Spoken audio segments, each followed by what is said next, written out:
freaking frog's gay. Do you understand that? Gay. Frog's freaking frog's food. It's not funny.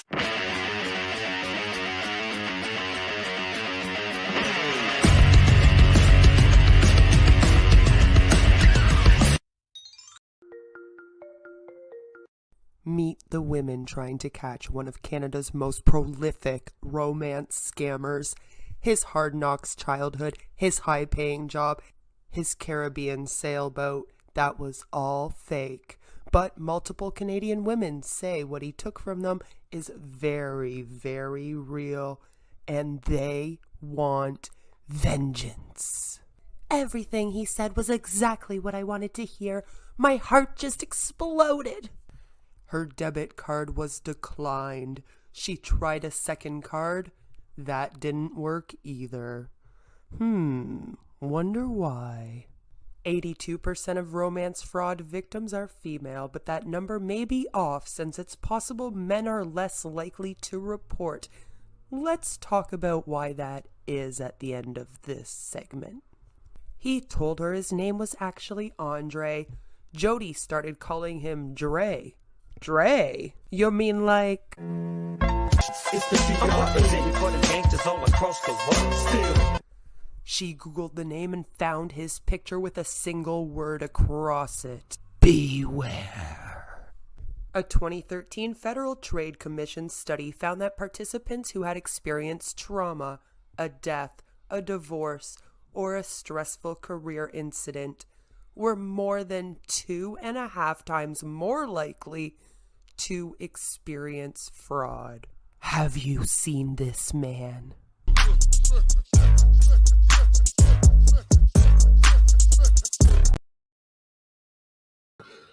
Good morning, good morning, good morning, good morning, good morning. How is everyone doing today? I hope that you were all doing very, very, very well. I'm on my third coffee today. So it's Sunday. Happy Sunday. I hope that everyone is having a wonderful, wonderful weekend. I know my weekend has been pretty relaxing, lots of time with family, etc. So today I wanted to talk about a romance scam. Now, this was actually in a magazine. We're going to be reading through a magazine article of the victim of one of these scams, telling their story, and I'm pretty excited about it. Romance scams are probably some of the worst scams. I know, Joe, I know. I probably shouldn't even have one coffee, but I've had 3 by 11. We'll be okay. So, romance scams are really one of the worst scams, in my opinion. There's something really disgusting to me about playing with people's emotions and making them, I guess, fall in love with you. And this one is not like your typical, like, oh, romance scam on the internet. It went into person. These people actually like dated, met. This guy has been known here in Canada now for a little while, and they've been exposing him, I guess you could say, for basically romancing several women using this scam. So I thought it would be a lot of fun if we read through the story and then kind of discussed it. And there's a couple other things I really want to discuss in this stream as well, such as basically why women are bigger targets and why men are less likely to report when they're a target.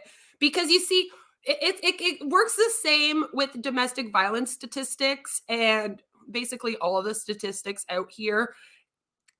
We don't really know the numbers, and if women are truly the victims mostly because of the fact that men don't like to report as much. So we don't have those reports, and therefore it's kind of like a rough statistic, a rough estimate. So I want to talk a little bit about that. as well, because I think it's an important topic. And then we're also going to discuss, of course, how you can protect yourself from scams. I have the Federal Trade Commission website has an amazing write-up, so we're going to go through that. And I guess let's just get into it. It's a really interesting story. Now, again, this is told kind of by a victim, by the outlook of a victim. So it says, meet the women trying to catch one of Canada's most prolific romance scammers. So again, Canada's most prolific. His hard knocks childhood, his high paying job, his Caribbean sailboat, that was all fake. But multiple Canadian women say what he took from them is very, very real. And they use the word vengeance here. I don't know if that's the word to use. I don't think that these women are like scorned women that want to go get revenge.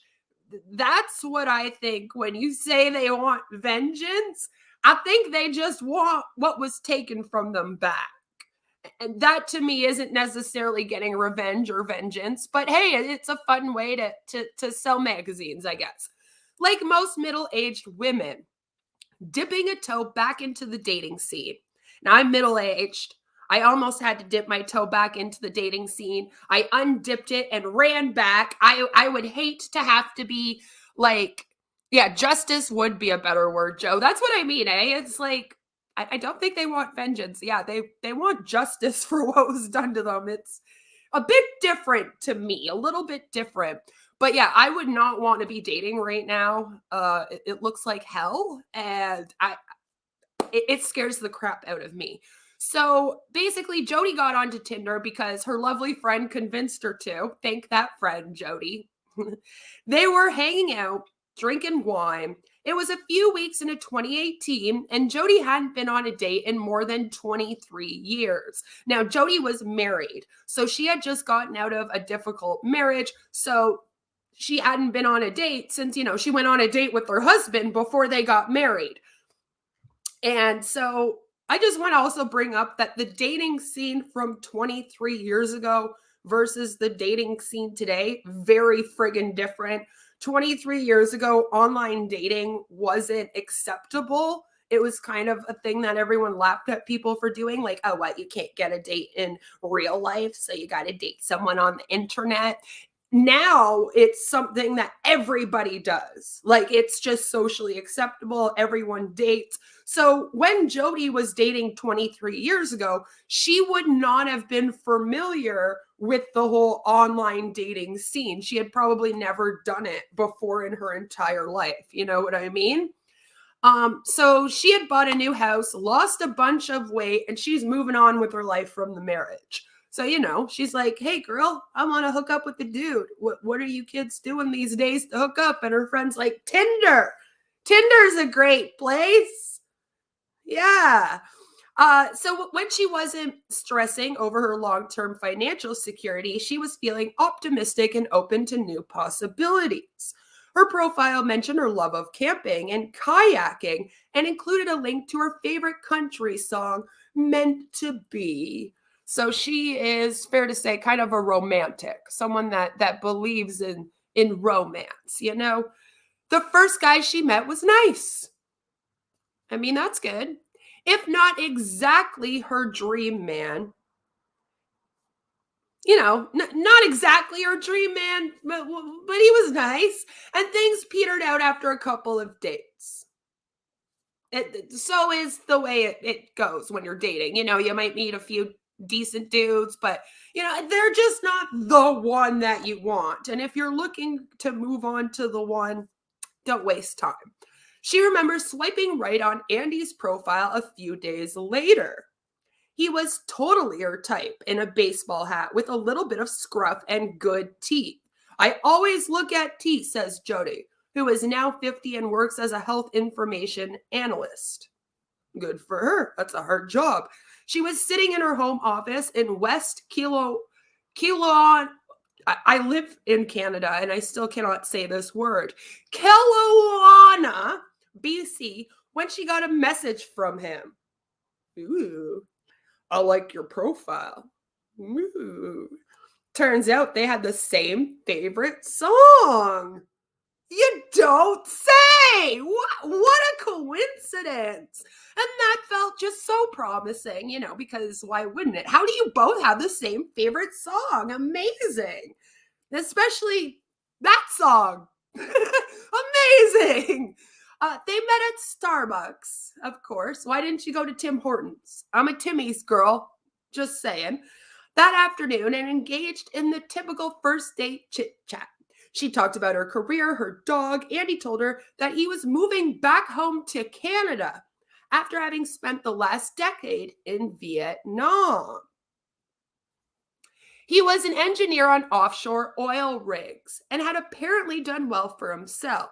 Now he wanted to slow down, do some traveling, and enjoy this stage of life with someone who wanted the same thing. Sounds reasonable. That's usually what most people want to do, when they get into their later midlife age and they are kind of done working. They want to travel and just chill out. He was figuring out where he wanted to settle down and buy a house, which is why he was in Kelowna. The word I can't say, Kelowna. He told her his name. I don't know why I almost said last name. I'm sorry. He told her that his name was actually Andre.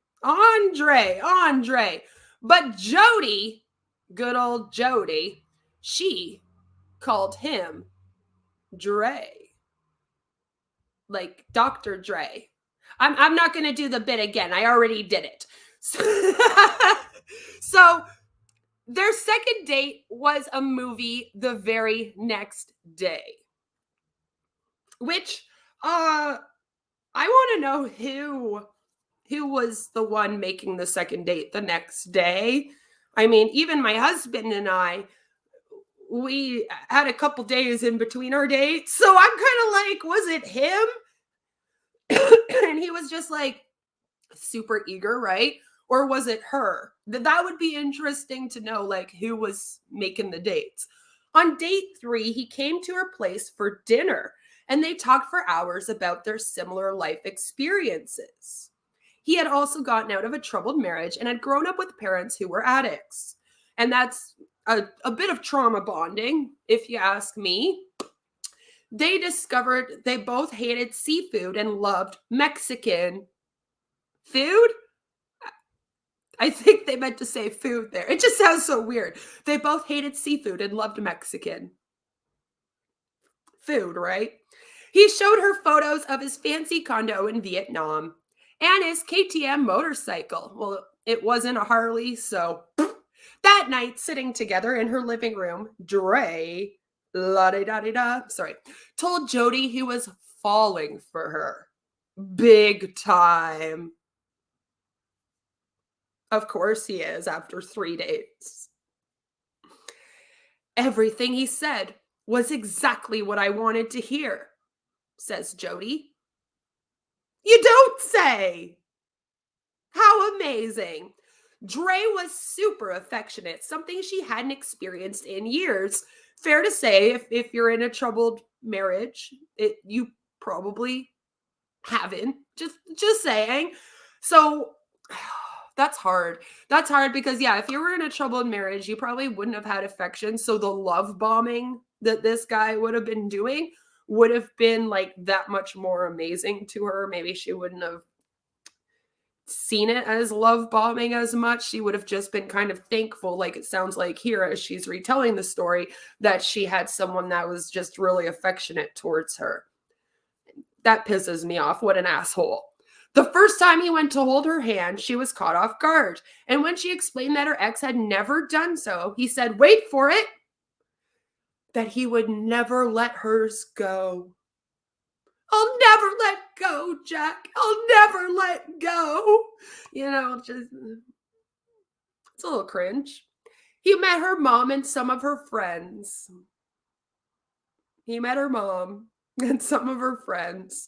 And everyone thought he was wonderful.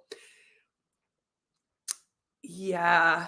One of her closest friends has a daughter on the autism spectrum who is generally non-communicative. Communicative. I know how to say that word, I promise. But Dre was able to bring her out of her shell. I remember my heart just exploding, Jody says. That was the moment where I thought to myself, wow, I think I might really love this guy. Ah! He used her friend's child. See, Joe smells the BS from where he is, which is far enough away from me, okay? That, yeah, that. But as if he used her friend's child like that, oh, there's just something so gross about that. Because to me, like, you know everything he's doing here is planned. Like, I'm looking at it as every step this dude's making that we're hearing about is planned, right? To get with this girl. So it's just so gross. They started to plan their life together. It's like, no, stop. Look, Joe put a bunch of stop signs. And this is how I feel about this. Exactly how I feel about this whole thing is just stop. Stop. Stop. Don't pass go. Don't collect the 200. It's not worth it. Get a refund and go. Just stop. Red flags all over the freaking place. But of course, like I said, if she's not aware of online dating and of these scams and, she hasn't really dated around, it sounds like the man that she did marry was someone that she met when she was younger as well, by the way. So I really don't think she has a lot of experience in like the dating field to know maybe some of the red flags. See, most of us that know these red flags and stuff, it's because we've all dated narcs and assholes or bitches. If you're a dude, you've dated some real bad bitches and you're just like, I know all the red flags because I've ignored them all in my past and then had awful dating experiences. But if you're someone that hasn't dated a lot, you're not as aware, right? Because you don't know, you haven't experienced it. So it's a lot easier to fall for these kind of things. And it sounds like that was Jody's experience with this, is that she wasn't someone that had dated a lot even before her husband and definitely didn't do any of the online dating stuff. So like all of this would have been so new to her. And she's just like eating it up, I guess, just kind of glad that she found this great guy after the asshole husband she apparently had before. So they plan their life, and basically this is where of course things start to get iffy, if you will. So this is the story he gives, is that Dre would have to go back to Vietnam to get his money, much of which he explained was in gold bars. Because when you're in Vietnam, you keep all of your money in gold bars. That's an amazing idea. Don't do that. So I was like, when I first, because I browsed through this story before the stream, and that was one of the sentences that stuck out to me. And I was just like, why? Why would you have it all in gold bars? That doesn't even make sense. Like, what? But anyway, so their plan was to go together, sort of like a honeymoon. So, but first, he was going to take a job delivering water to oil rigs in Edmonton. And for those that aren't in Canada, out west, Edmonton, Alberta, BC area, all those areas out west are very big on oil. That's where basically all of our oil comes from, is from out there. So a lot of people actually move out there to work on the oil rigs. It's a very big thing, even here in Ontario. I've had friends of mine go and live there for several years and work and then come home, because you can go there, live there, on one of the sites for a couple years, make mad money, don't spend any of it, and then come home with a whole bunch of cash. So I've literally had friends that have gone and done this.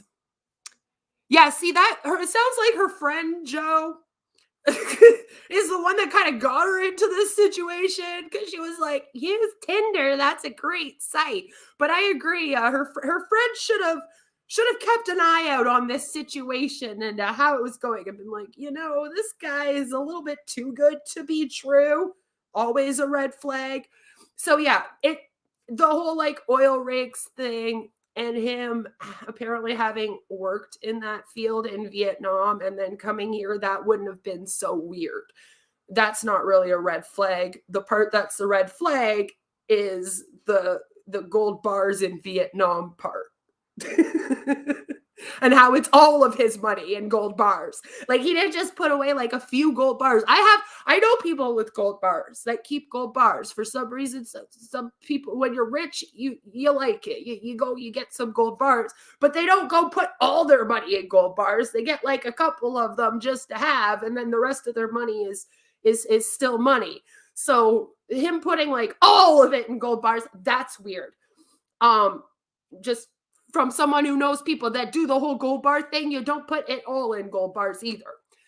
So his whole thing is he's going to go out there for just a few weeks to work, which again, like I said, that's not that weird. A lot of people go out there, work for like a few months, up to like 5. I have had friends that have gone out there anywhere from 2 months to 5 years to work. Like, I seriously have like 50 friends that have gone out there to work, and it's that amount of time. So you can go out there for a few weeks. It sounds a little bit short, but that wouldn't have been a red flag, because that happens a lot here. And of course, the money would be great if he went out there and did that. Yes, the money is usually good if you are actually going and doing the work. Yes. But remember, he can't get out there because all of his money is in Vietnam in gold bars. And she's in Kawasaga, BC. And he wants to go to Edmonton, Alberta, which is another province. So that would be like going to another state for you guys in the US. Instead of states here in Canada, we have provinces instead. So Alberta, BC, 2 different provinces, pretty big trip. So he's apparently, which by the way, there's oil rigs also in BC. So that had me wondering a bit. I was like, why doesn't he just go work at the ones in BC instead of going to Alberta? But apparently he had to go to Edmonton. But he can't pay for it now because of all of the gold bars, being in Vietnam. He can't pay for it. So of course he asks her if he could borrow $500. Okay. But it's not to get there. It's so that he can pay for the recertification required to take the job. Now, let me explain something to you. When you do that recertification, it actually takes a few months. So there would be no way for this guy to borrow $500, like send in a check, get the recertification, and then all of a sudden end up out there all within like a month. None of that would be able to happen. So that's where his story fell flat on me. Unfortunately, Jody maybe doesn't know about the certification, how long it takes to get recertified, and all that other stuff. So she was just like, okay, dude, sounds cool, Dre. Say hi to Snoop for me, and I'll catch you when you get back.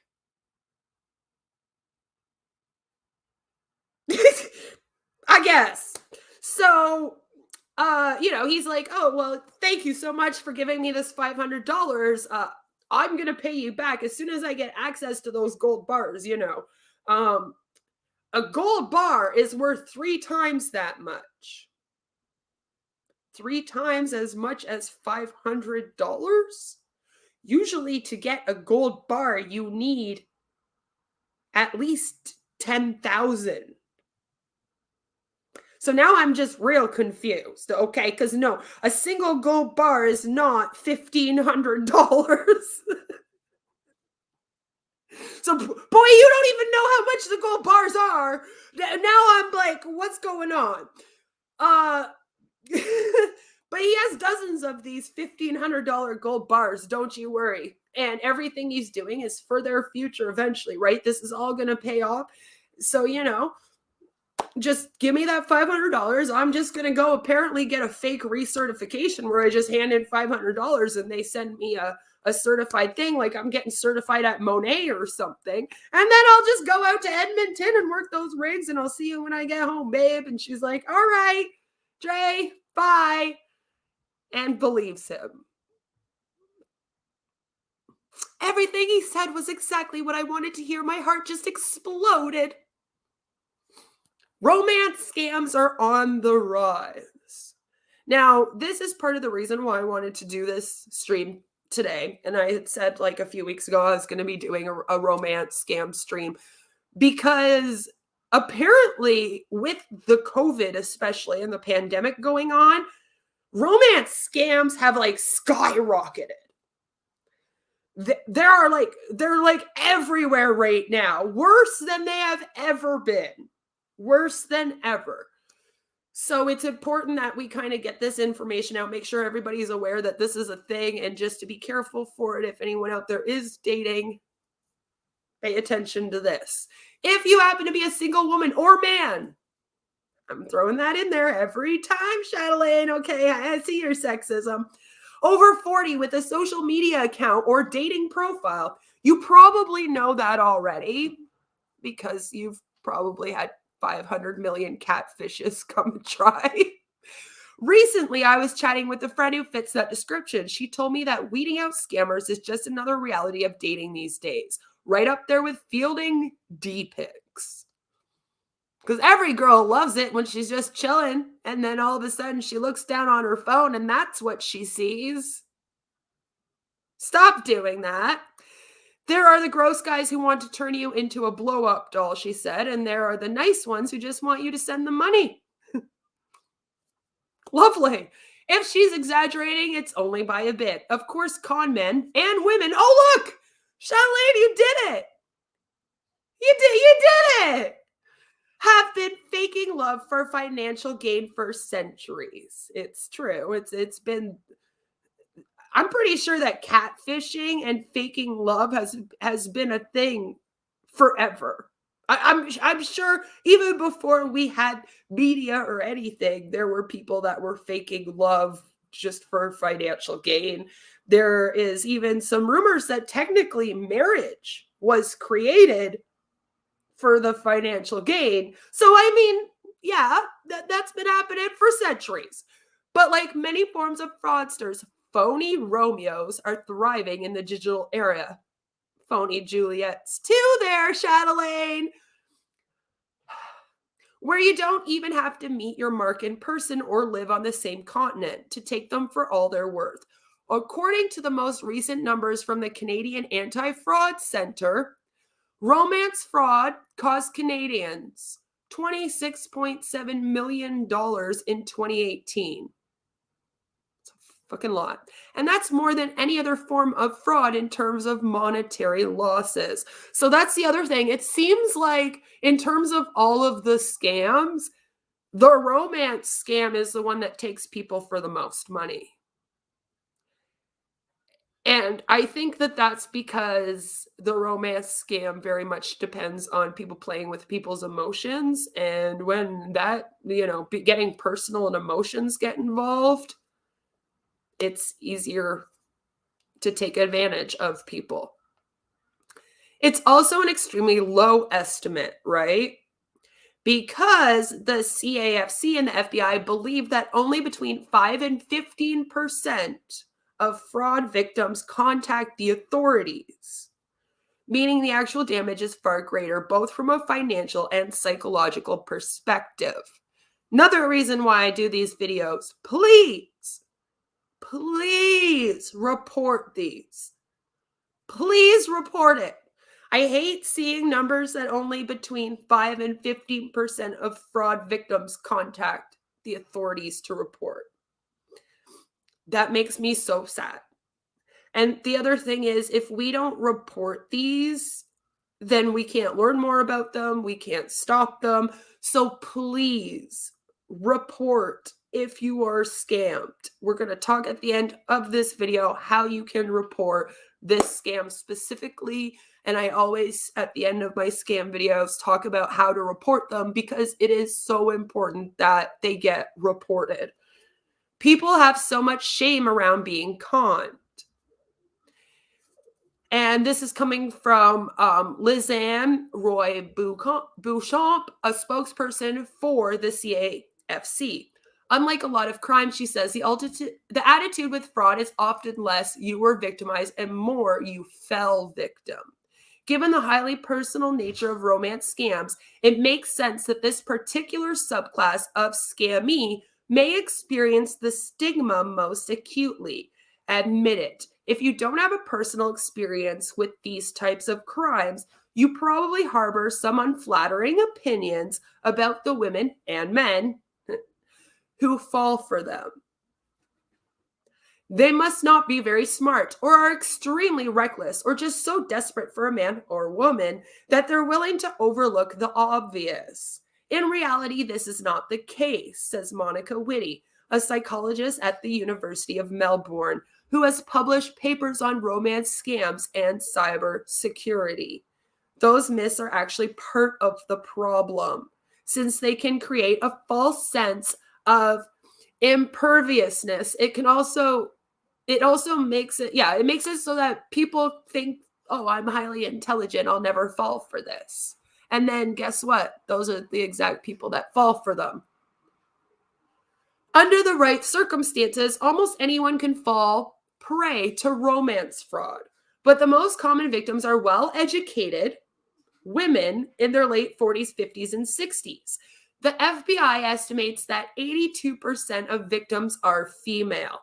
But that number may be off, since it's possible men are even less likely to report. We're going to talk about that. They tend to be trustworthy, prone to impulsivity, community-minded, and yes, romantic. Right? Consider the hugely popular Dirty John podcast and follow-up TV series, a true story that brought a lot of attention to this type of crime in 2017 and 2018. The victim was the founder of a successful interior design firm. She was close with her daughters until her scammer, John Meehan, took steps to isolate her. What people don't understand is how the victims in these scams are manipulated and groomed. And yes, you can groom of-age people. Grooming is not only done to underage people. For the criminals, this is their job, and they are extremely good at it, says Roy Beauchamp. In most cases, a fraudster will start with love bombing. Like I said at the beginning of this, there's a lot of the love bombing, right? Either online or in person. The technique, flooding a person with affection and attention to fast-track intimacy and build dependence, is also used in cult recruitment strategies. You know, like when people are trying to get people to join cults like Scientology, and even when people are getting people to join multi-level marketing schemes. Just saying. Mirroring.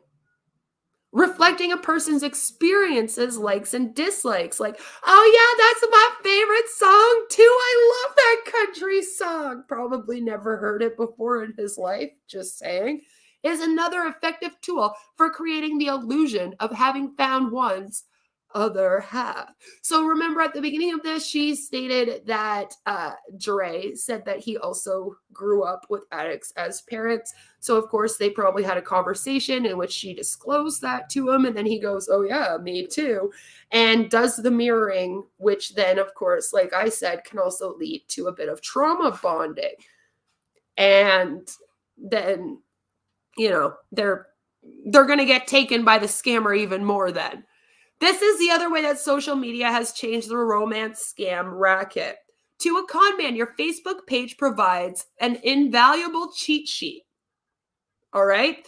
A years long record of your interests, values, and personality, including the organizations you care about, the politics you subscribe to, your hobbies, and favorite TV shows.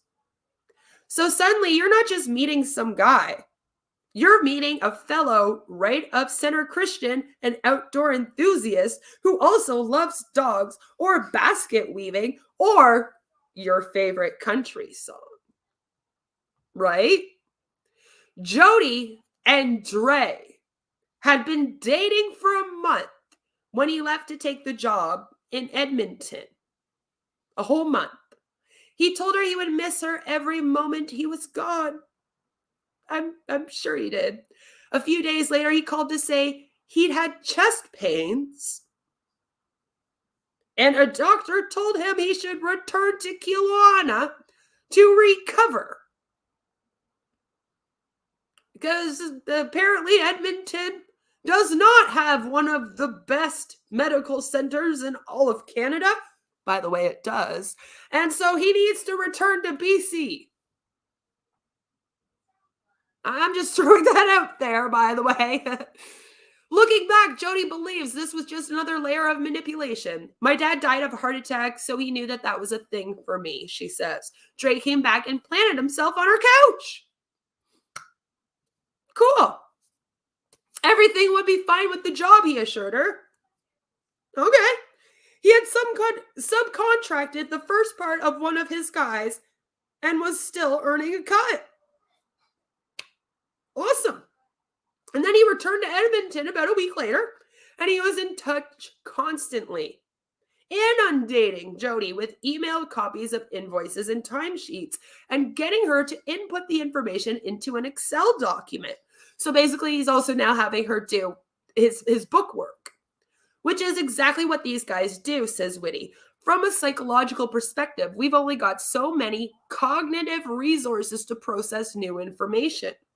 By flooding a victim's brain with random and useless details, scammers create a scenario where you're more likely to miss what might otherwise read as red flags, because she would have been so into paying attention to the business, putting all of this information into this Excel document. That alone, her having a part in it and like doing the books, legitimizes his business to her more. You know what I mean? Like, if he's just calling her up and being like, yeah, baby, I promise I got like so many jobs this week, that's one thing. She can kind of question that. But if he's actually sending her the invoices and being like, yeah, babe, can you just put those in the Excel for me? Why would she question it? She's now kind of like a part of it. You get what I'm saying? That was his plan. Shortly before Jody was expecting Dre back in Kelowna, he called to say he was in trouble over unpaid back taxes.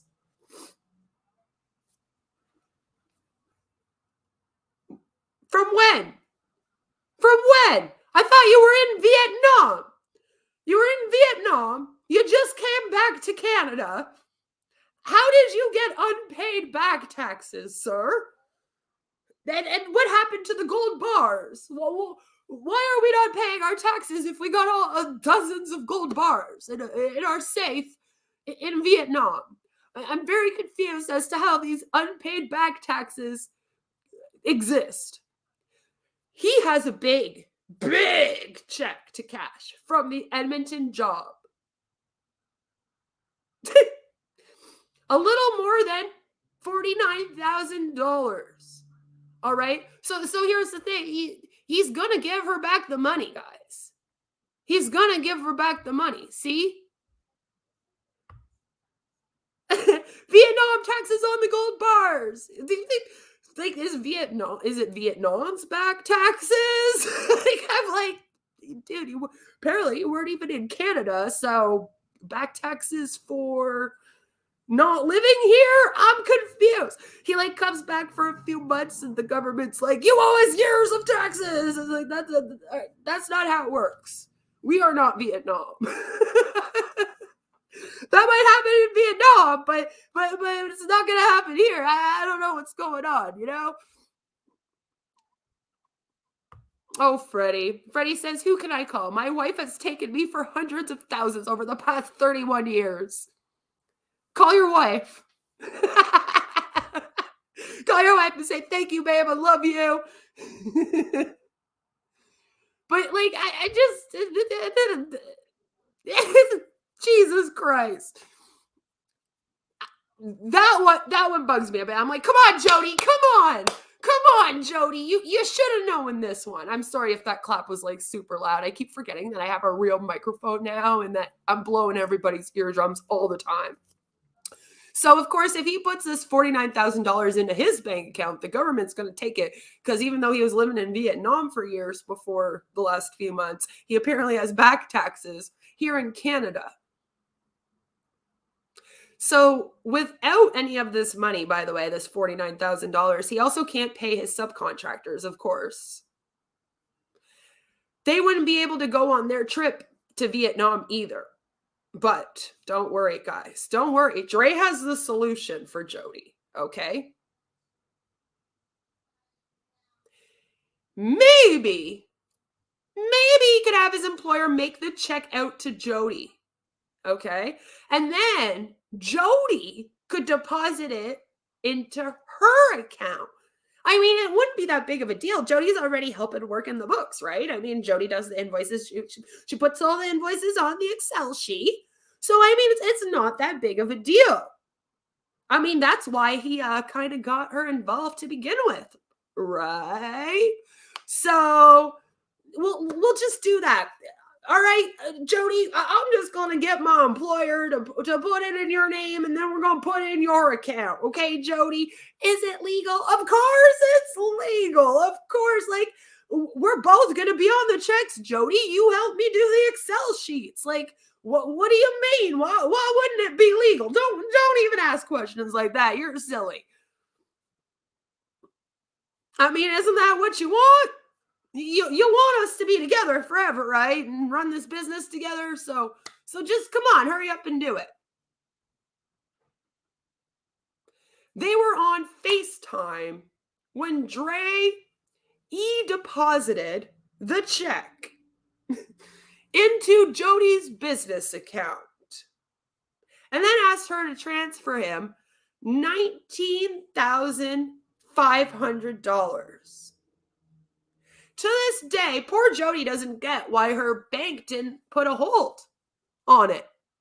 Because most of us, no matter how good our credit is, if we all of a sudden out of nowhere, and we've never done it before, by the way, take a check for $49,000+ and try to put it in our bank account, the bank goes, hold up, what is this?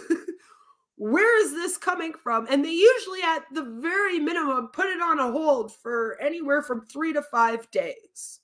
And that's just so that they can make sure that you're not scamming. But for some reason, whatever bank Jody was using, must be one of those BC ones, it didn't put a hold. They were just like, here you go. Here you go, and here's $19,500 that you can hand it over to him. And this is why the banks need to do their jobs, because if the bank had done their job here, it probably would have saved Jody, because they would have looked into this whole thing, and Jody would have found out it be a scam. But they didn't. So now we're on to the Easter long weekend. Happy Easter, Jody!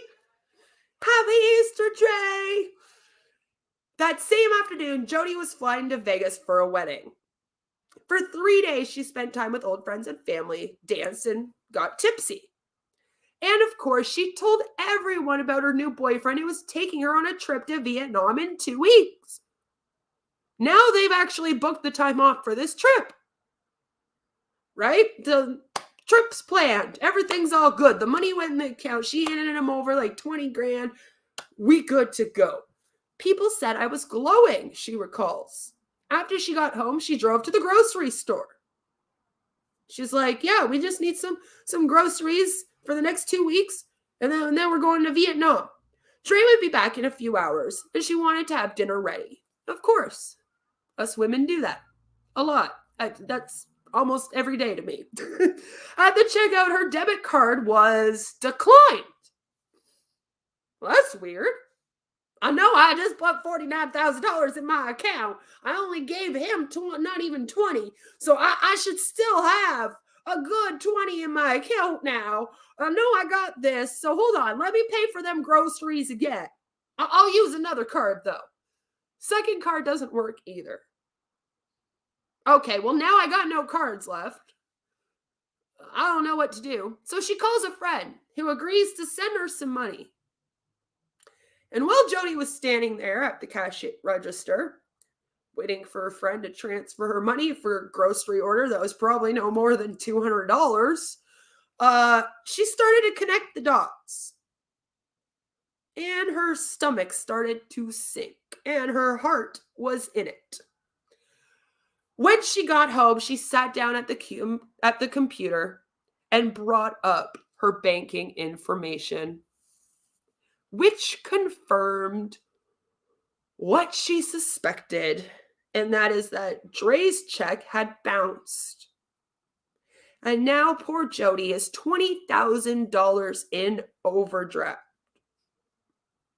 Between that and the money she had lent him for work expenses and all of his accommodations, because remember, gold bars in Vietnam can't pay for it himself, she was out $45,000. Her dream man was a con man, and by the way, he was gone. He was gone. Remember how he was just going out for a few hours, was about to come home? She was going to have dinner. Yeah.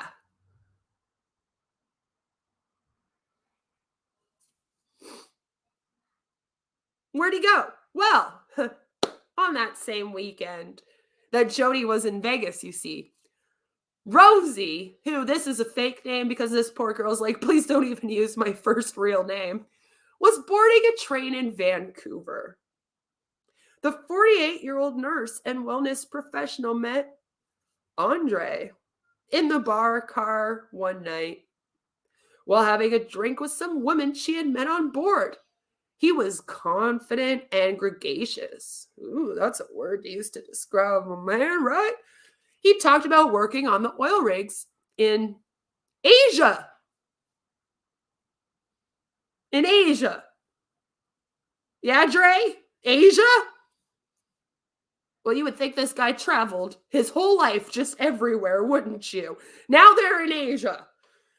And how he had made a fortune on some well-timed real estate investments. Oh, well, he just changed his whole story, didn't he? Now he wanted to enjoy life, retired. And the group hung out a lot during the 4-day train ride. So they're on that train for 4 days, hanging out, having drinks, getting all cozy. When they got off in Toronto, everyone exchanged emails and phone numbers. Toronto was 2 hours from where I grew up. Rosie was visiting family who lived in southern Ontario. The next day, she got a text from Andre. He was just a short drive away, he said, as if the whole thing was a happy coincidence.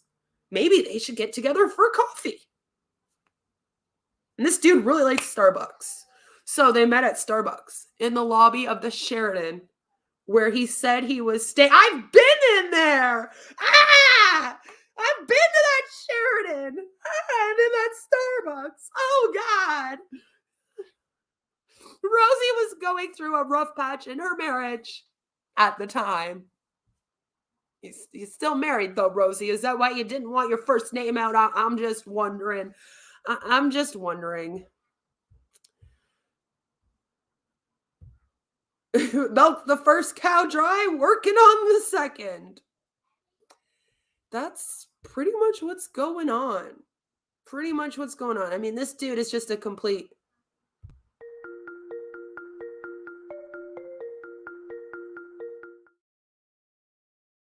Right?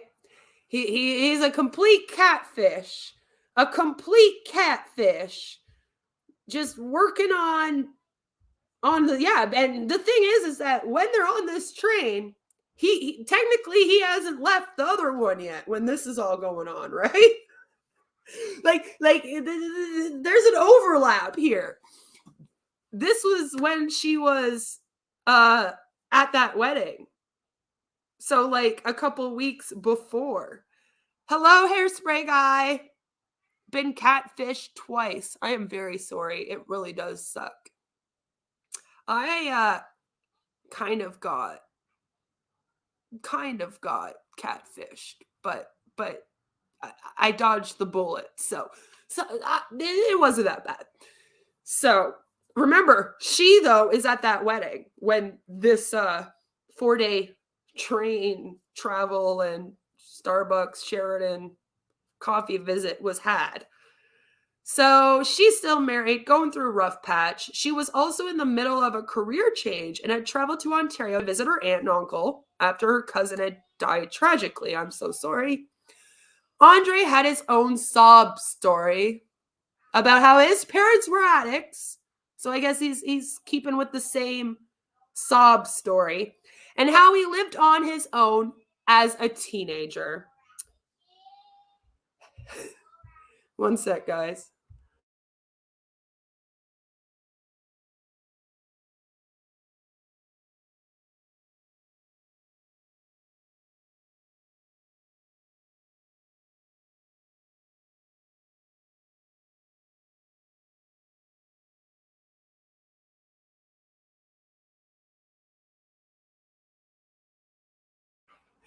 All right, sorry guys. I had to check on the little one quickly, and now I got the man's coming home.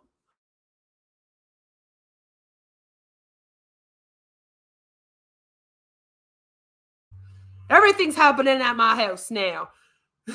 Sorry, I had to go check on her. All I can hear in the background is my daughter singing, which I'm sure is like super duper cute, and everyone would love it.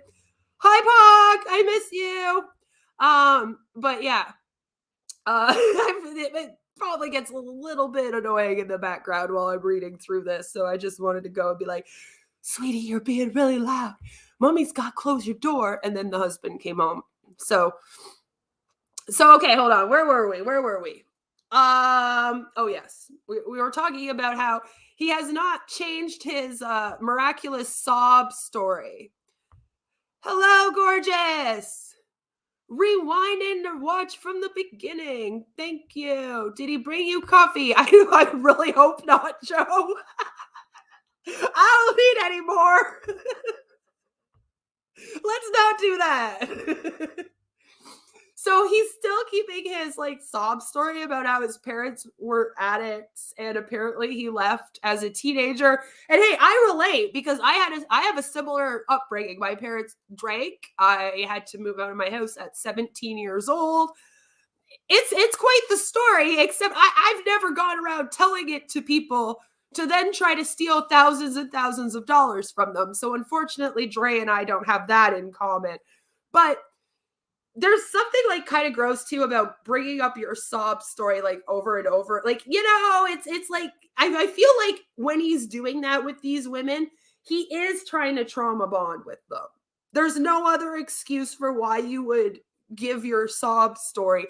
Like even my husband and I, when we like had our first date where we like stayed up till 5 a.m. talking, like we weren't telling each other our sob stories. Like, do you know what I mean? That's not what we were doing. I feel like anyone that's like giving you a sob story right off the bat, you should probably be a little weary of, because it's just a little weird. So they were walking around downtown when he got his wallet out and showed Rosie his driver's license photo, which he said he hated. Now, I need to ask all of you, is that something that you do? Are you walking around with women trying to get with them, and then you're just like, oh yeah, by the way, this is my license. Look at the photo. Isn't it an awful photo? Like on the first date? I don't think anyone shows the first, like on their first date with someone, their driver's license photo. That's very strange to me. Why would you do that? You know what I mean? Like, why? Very weird. I still don't understand what that was about. If you know why someone would do that, let me know. Like, was it a way for him to be like, see, I'm not a catfish? This is my ID. I don't know. That's like the only thing I can think of. But then it seems weird because she wouldn't have been questioning it. Like, do you know what I mean? So was he like doing it thinking she would question it down the line? Like, I don't know. It just seems very weird to be like, this is a lovely first date. By the way, this is my awful driver's license picture. Later, as he was getting out of her car, he started slapping at his pockets. Wouldn't you know it? Damn it, Andre forgot his wallet. Just missing, guys. Like, where is it? Where is it? He just had it. He was just showing the driver's license, and now it's just gone. It's gone. His ID, his credit cards, and thousands of dollars in cash, because we all know he had thousands and thousands of dollars in cash all of a sudden in his wallet. All his money's in gold bars in Vietnam, but of course he had thousands of dollars in cash in that wallet that went missing, all right, guys? Yeah, he did. This was a big problem, you know, because, again, the rest of his money, gold bars in Vietnam, you know? And now he has to cancel his cards, file a report with the police, and figure out where was he going to stay for the night. All right? Like, this guy's just out now. Where is he going to stay? He can't even pay for a hotel. That was the first time that Rosie lent him money, paying for his hotel room before driving back to her family's place. And that night, when he walked up to his hotel room, after he slipped that little key card in, opened the door, he got into his place, he shut the door again, and he went, yes, I fucking got the bitch. How much do you want to bet? Over the next few days, Andre made a big production of talking on the phone with the police. Of course he did. Of course he did. Why wouldn't he? He said he would have to go back to Toronto to sort things out with his bank.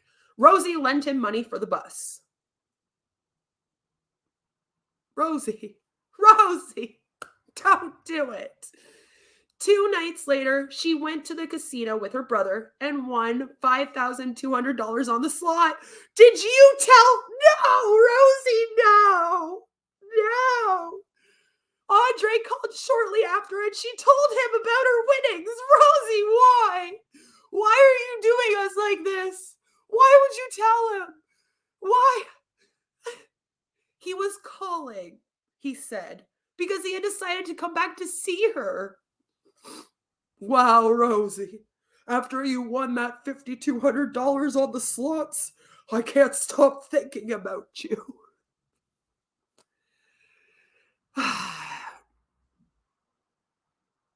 Yeah, see, don't meet them in person. Don't meet them. We don't want to meet the catfish in person. This guy, this is why I said this one's a little bit different than like the other catfish stories you hear where it's like all online. Because this guy actually did this crap in person with women. Sitting at Starbucks, sitting at a bar, sitting on a train for 4 days. Like in person. Very, very different to me. More of a sociopath. Let's be real. When you're on the internet, you have some anonymity. Did I say that right? We'll just continue. You can, kind of manipulate more, be more manipulative, maybe. I don't know. It's not as big of a deal. You can fake things easier online. For you to fake like your entire being in person with someone, you have to be a whole other level of sociopath to me. Like for you to sit in front of somebody and do this is way different than you just typing it out on a screen. Way different to me. Way worse. Way creepier. So, of course, he can't stop thinking about her since she won the $5,200 on the slots. I'm sure if she hadn't won any money, he would have been thinking about probably the next one already. So he, of course, tells her that. And he says when he gets back, because it's possible he never left, let's be honest, they headed to a nearby jazz bar. So, he goes back to Toronto. They go to a jazz bar. He told her that he had never met anyone like her before, so willing to hand him over money after hearing a sob story. Is that what he means? He loved the way her mind worked because he would just know so much about that. meeting her twice. He understood that she was going through a tough time. But what if he could make her troubles disappear?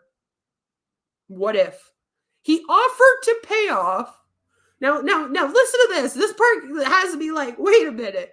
Because then, after this guy apparently gets robbed, has no money, right? So she has to pay for everything for him for that night.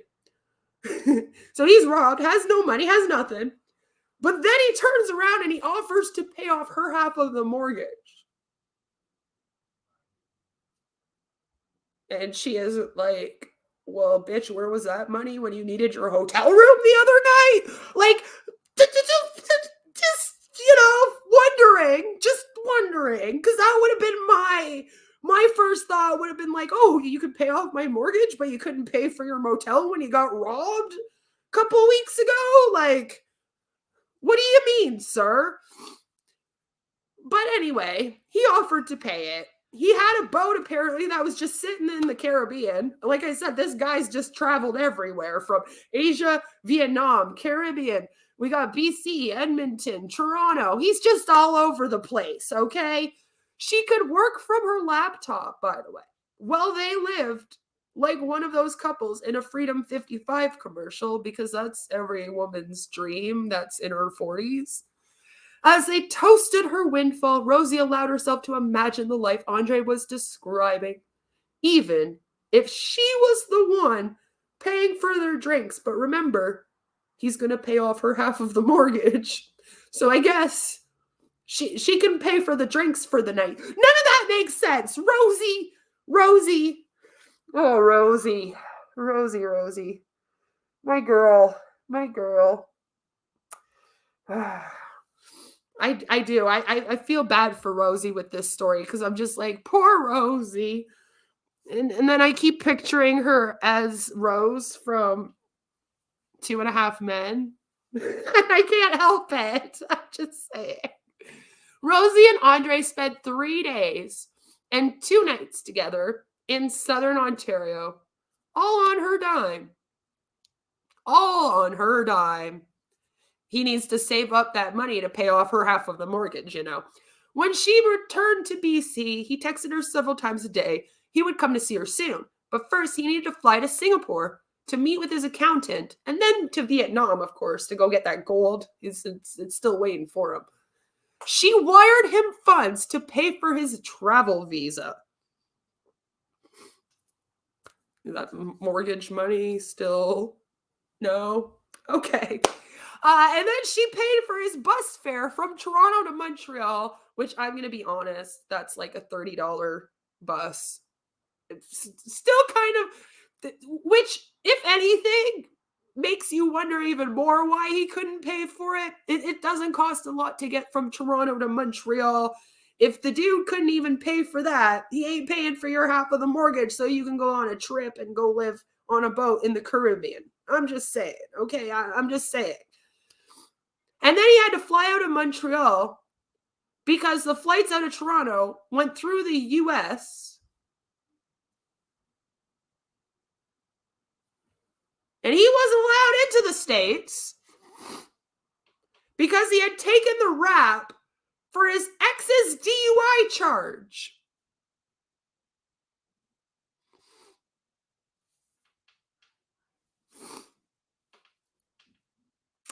So now, not only has this guy been in Vietnam and lived there apparently for many years and then kept all his gold bars there, but apparently at some point he lived in the US and then, took the rap for his ex's DUI charge, which I would like to know how that works.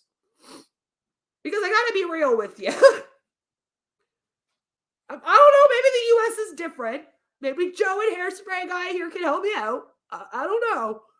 But here in Canada, if you get caught doing a DUI, they pull you over right then and there. They do the breathalyzer, they do the test, and it's you that gets the test done. There is no way for you to then send your ex or even current man or husband to go and take the rap for the DUI charge. There is no way. Like, the only way you would be able to take the rap for someone else's DUI charge is if you were also drunk. And then when you got pulled over in the car, you two managed to switch seats quickly before the cop got out of his vehicle and then walked up to the car and caught you. So I'm just throwing that out there because that story just makes no sense. Yeah, there's a field test and exactly. And there's no way for somebody else to take the rap. It's whoever's driving when the cop shows up. So like I said, you would have to switch seats before the cops even got to the window. Good luck doing that after they pull you over, by the way. I'm pretty sure they're watching you in the car. So, like, good luck trying that crap. But he had this detailed story, and he apparently had some receipts to back it up. Now, if you ask me what really happened is that this jackoff probably has a DUI charge that he never actually went to court for. Now there's a warrant out for his arrest because of the DUI charge, and that's why he won't go back to the States. Which also doesn't make sense because, by the way, I'm pretty sure the states work where it's like per state. So the only way he would get charged for that DUI is if he returned to the state in which he got charged in. But if he went to another state, he would be okay. Because it's my understanding that people can flee like to different states in the US and like get out of charge. People do that. And like, of course, the next state might like send them back to the old state and be like, no, you go deal with your charges over here. But it is possible to like go to another state and like not really get in trouble when you have a charge in another state. So again, just none of that story makes sense. There is nothing that makes sense with this story. I don't know what receipts he had other than proof that he was charged for a DUI in the US at some point, which I think we all know how that story actually went. So he texted her photos, by the way, from Vietnam later, and he sent her one of his condo, another of a bed covered in stacks of American bills. He had her money and would be home soon. This is what he tells her when he's in Vietnam. And at that point, Rosie had lost a little under 7,000, so not quite as much as the first woman. Thank God. Thank God. She gets that this all sounds crazy. I can't even explain it. It's like you want to take care of him because you believe he's going to be taking care of you later. I was confused, but I was intrigued. Looking back, she says the experience was like being in a trance. Oh. That hurts a little bit.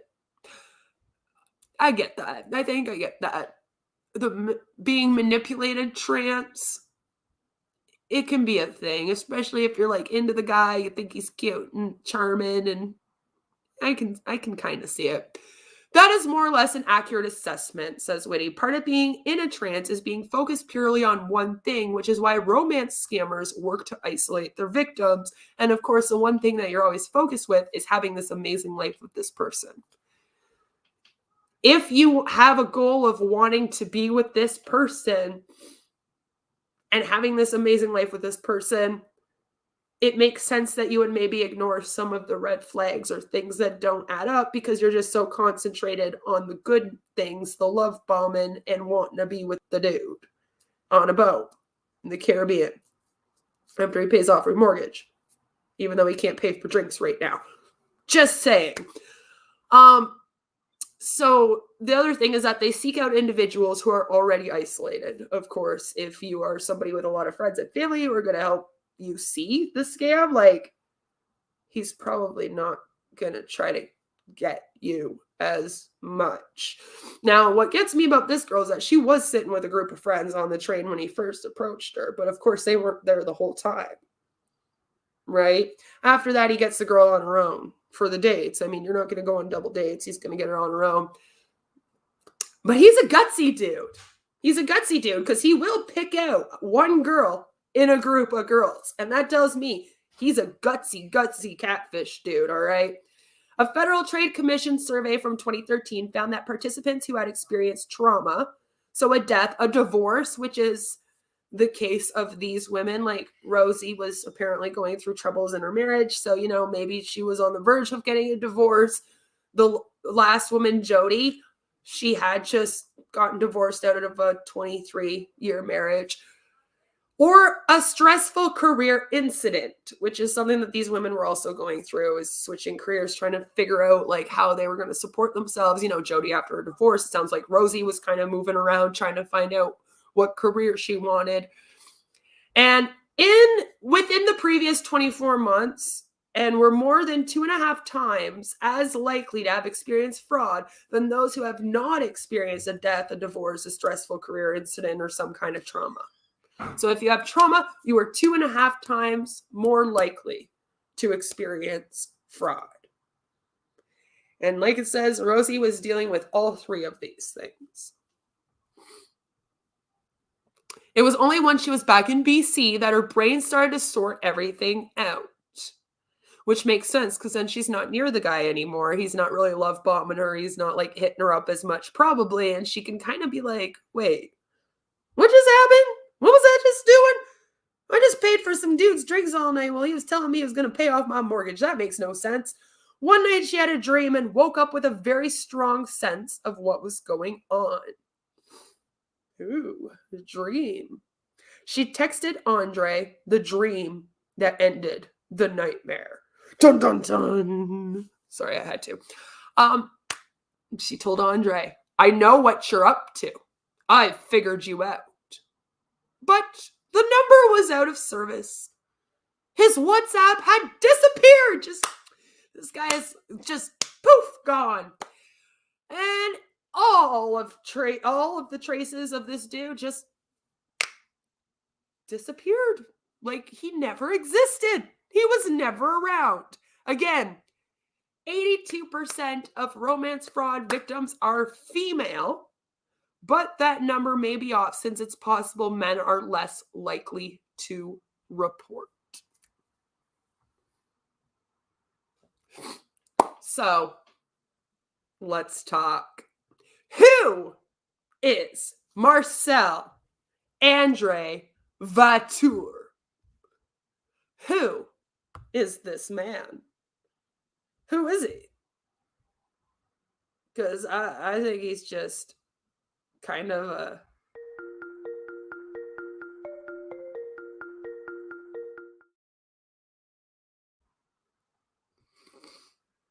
That's what he is. He's a catfish. He's an in-person catfish. All right? Who is Marcel Andre Vator? According to his driver's license, or one of them anyway, was it the one Rosie saw? We'll never know. He was born on September 25th, 1975. He has at least 3 siblings, none of whom responded to messages I sent them. Between 2001 and 2008, he was in a common law relationship with a woman with whom he has 3 children. She claims that he destroyed her credit by making purchases on her cards and opening cell phone accounts in her name. It's likely the Hard Knocks backstory he gives his victims is largely an invention. According to a friend who knew him in grade school, he grew up with a pool in his backyard. Okay, listen though. Listen. Are you telling me that people can't have problems in their lives if they grew up with a pool in their backyards? Like, oh, well, he couldn't have had any problems. He had money. Because we need to stop that right now. People with money can still have problems. In fact, I would argue that sometimes it is the people with money that have more problems, and then they can keep it hushed more because they have money. It's a lot harder to save a child, for example, from a home where they're being neglected and abused if the parents have money than if the parents don't have money. It's just a known fact. So the whole like, oh, he grew up with a pool in his backyard so he couldn't have had a hard life thing is stupid. Chatelaine, what are you doing? That's dumb. Don't do that. Police records on... Now, I also want to say, though, even if he grew up with the worst fucking life in the world and grew up in foster care his whole life, that does not in any way, shape, or form excuse this behavior whatsoever. Lots of people grow up with shitty-ass childhoods and don't do this. That's not what I'm saying. I'm just saying, like, he could have had a very bad childhood. The pool doesn't mean shit. So police records on him go back at least 24 years. Romance scams appear to be his specialty. Other allegations and charges against him include credit card fraud, identity theft, possession of goods obtained by crime over 5,000. So that's like stealing over 5,000. Here we call it theft over 5,000. Obtaining by false pretense, and auto theft. Obtaining by false pretense is like stealing, but not quite. It's like frauding, but not quite. It's a hard one to explain. And then auto theft, of course, is like Grand Theft Auto when you go steal a car. He has mostly escaped prosecution. Lovely. But in 2005, he did receive a suspended sentence of 1 year's probation in Quebec for credit card fraud. Isn't Quebec just so nice? Only 1 year's probation for credit card fraud. How lovely. In 2009, he served a 6-month conditional sentence in Victoria, BC, followed by 2.5 years of probation for fraud. Lovely. There are, or have been, arrest warrants for him in Quebec, Winnipeg, and New Brunswick, and it's likely there are more. The fact that romance fraud is almost never handled federally plays a key role in how scammers like this asshole are able to evade capture by skipping from one jurisdiction to another. And so, like, even here in Canada, it kind of works so that if you're in a province, you can technically move to another province. And there, unless you committed a federal crime, they might not know. If it's just a provincial crime, right, then you can skip from province to province. Federal crime, not so much. And the thing about this is that he didn't actually really get the book thrown at him, even for his like federal crimes. He just got like probation and stuff. So it's not like if he moved to another province, there would have been like a big thing on his file that said, this guy's a scammer, fraud, blah, blah, blah. There wouldn't have been. So he can even kind of go from one jurisdiction to another, skip all around, and get away with it. Explaining why they do what they do is a little more difficult. Obviously, there is a financial motivation, of course, but despite what we see in the movies, your run-of-the-mill grifter is not living like Leo in Catch Me If You Can. Think of these individuals as having a parasitic lifestyle where they have a gracious host. They do well. Otherwise, they may be experiencing adversity, says Simon Sherry, a psychology professor at Dalhousie University who studies various forms of personality disorder. I think being a catfish is a personality disorder. Vator seems to fit the description. When he isn't scamming, he's often holed up in hostels or the Salvation Army. So basically, he's a homeless piece of shit that goes around scamming women to have a place to stay and food to eat and steal all their money. And he goes from woman to woman to woman doing this. Yeah. His victims say he has even faked illnesses just to stay overnight at a hospital. They also say he's extremely good at fixing things, including cars and electrical systems, which begs the question, why not earn a good living as a mechanic or an electrician? And that's assuming there is a choice being made, says Sherry, who has no specific knowledge of this dude. In general, he says such individuals exhibit traits like remorselessness, social deviance, and an unwarranted sense of superiority from an early age. There is often this sense of what kind of a sucker would work 9 to 5, he says. Yeah, like what kind of suckers work 9 to 5 at real jobs? Sounds like an MLM, hun. We don't work those like 9 to 5s. We work from our home all the time, 24/7. We never stop. Join the team today. In a lot of ways, con men like Vator and Dirty John's John Meehan are relics, even outliers, in the new scammer economy that takes place almost exclusively online. According to the CAFC and the RCMP, the majority of the complaints they hear relate to mass market romance scams, fraudsters who play a numbers game, sending out thousands of messages a day on social media and dating sites to see who bites. So yeah, they'll just basically sit there as a scammer and send to like 1,000 women. Maybe they'll get like 3 or 4 that rate them back. That's their victims. Often attached to larger criminal organizations, they use scripts and work in groups so that the dashing military officer or rare gems trader you think you're dating is actually a bunch of different people who specialize in various stages of the con: the initial contact, the seduction, the big ask, and etc. In most cases, the relationship will escalate quickly, very quickly, and then suddenly there is an emergency. Your guy is stuck at the border, his sister needs surgery, all of his money is in Vietnam in gold bars, and he needs to pay rent, that kind of thing. The CAFC gets reports all the time from women who head to the airport to meet the love of their life, only to return home humiliated and cleaned out.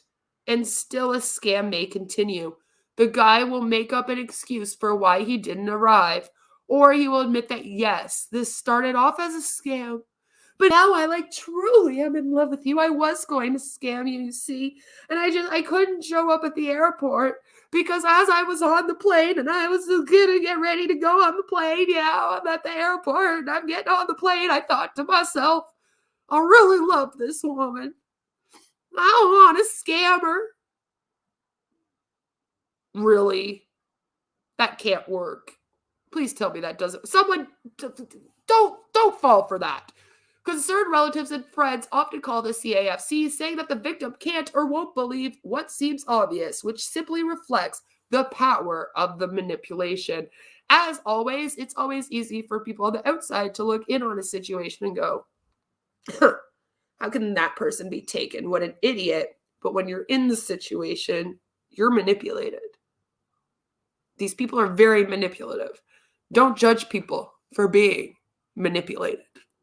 For Rosie and Jody, I don't know how I got dyslexia there for a minute, I'm sorry. Finding each other was an important step in breaking the spell. The two women met on Facebook. Yeah!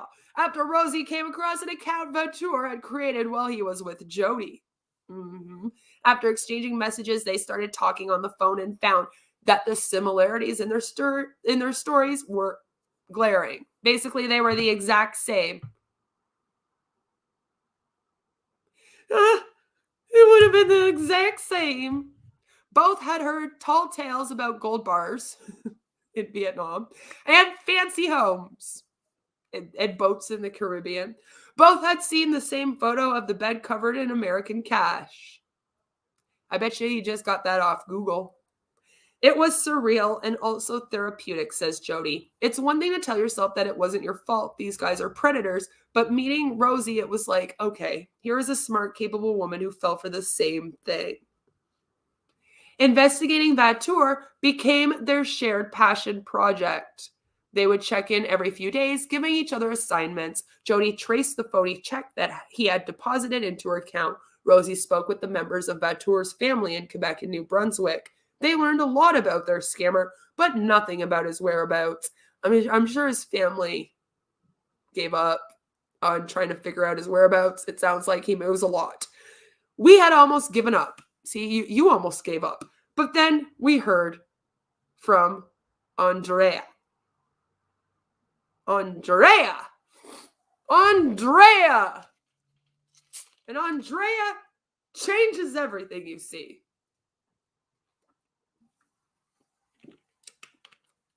Before the days of Starbucks, you see, Vator was meeting women at Tim Hortons.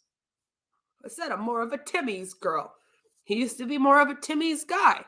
So, Andrea Speranza is a 50-year-old divorcee who reminds all of these people of a no-nonsense Toni Collette character.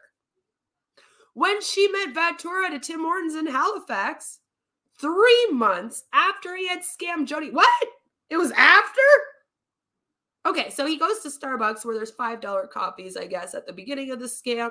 And then he goes to Tim Hortons where the coffees are like $3 because he still don't got the gold bars out. Is that what's going on? Just wondering. And at that time, he actually changed his whole name. He's like, I'm not going to go by Dre la-di-da-di-da anymore. I'm going to go by March Hebert. March. Like he marches away with all your money. She wasn't looking for a man at the time, and she certainly didn't need one. Andrea is a fire captain, one of the first women to hold the position in Halifax. Woo! Go Andrea! Who in 2006 founded Camp Courage, a program that encourages teenage girls to consider careers as first responders. That's awesome. I love it. My daughter wants to be a police officer. She loves dogs and paddleboarding and corny movies. Information I learned from speaking with her, but it's also readily available online if you happen to be looking. She is a 50-year-old divorcee. So, if you want to look, just saying, you're married, Joe. You stay away. It was her friend who first started chatting with Vator that day in Timmy's. Damn it, these friends are awful. All of you need new friends. We got the one friend telling Jody to look up men on Tinder. We got this other friend that begins talking to the catfish at Timmy's and then hooks her up with this. Get better friends. He mentioned that he was a big outdoors guy. Yeah, I guess you have to be when you're homeless and you're catfishing women for a place to stay, though, huh? And had recently bought 300 acres nearby, but not too nearby, in Digby, where he was building a facility for at-risk youth. Oh, you don't say. You don't say.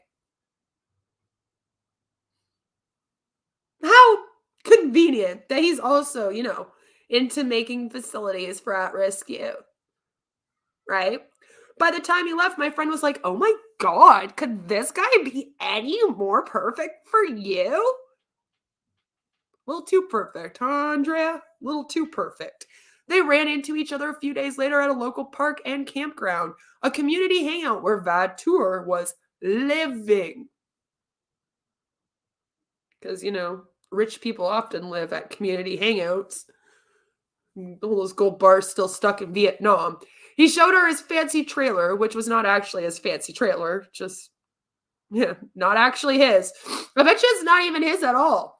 And said he was staying there to help out his stepmom, who was not actually his stepmom. This guy has a whole catfish family going this time. Andrea obviously didn't know this at the time, and everyone at the park was constantly smiling and waving at him.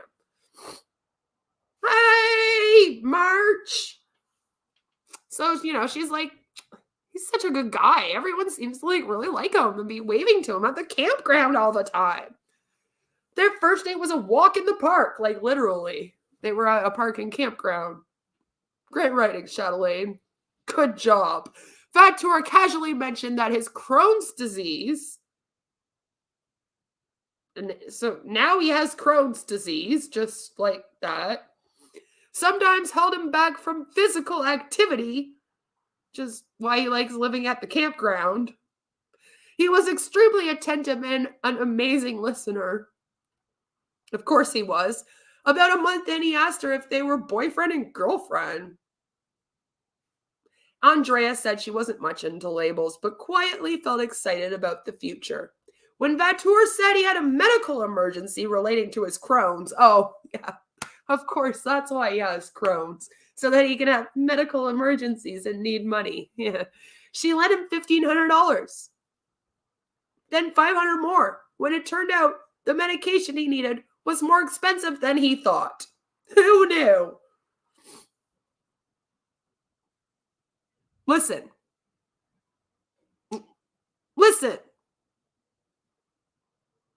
We're in Canada.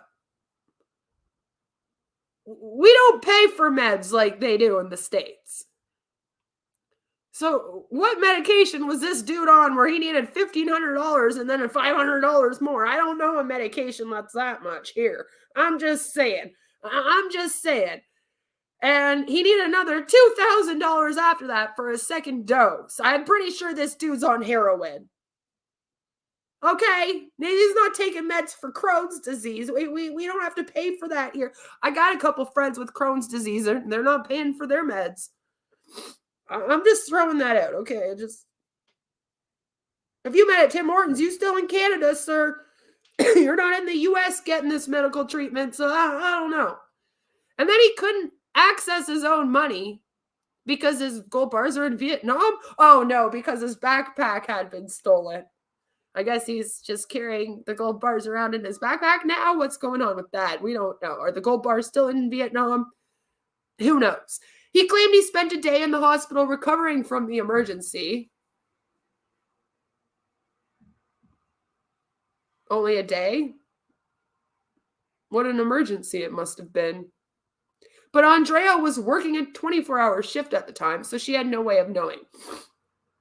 Sounds like she's working like a social work job, so yeah, you get 12-hour shifts. She was doing a double. She would have no way of knowing. They both worked a lot, which is really handy to a catfish scam artist, by the way.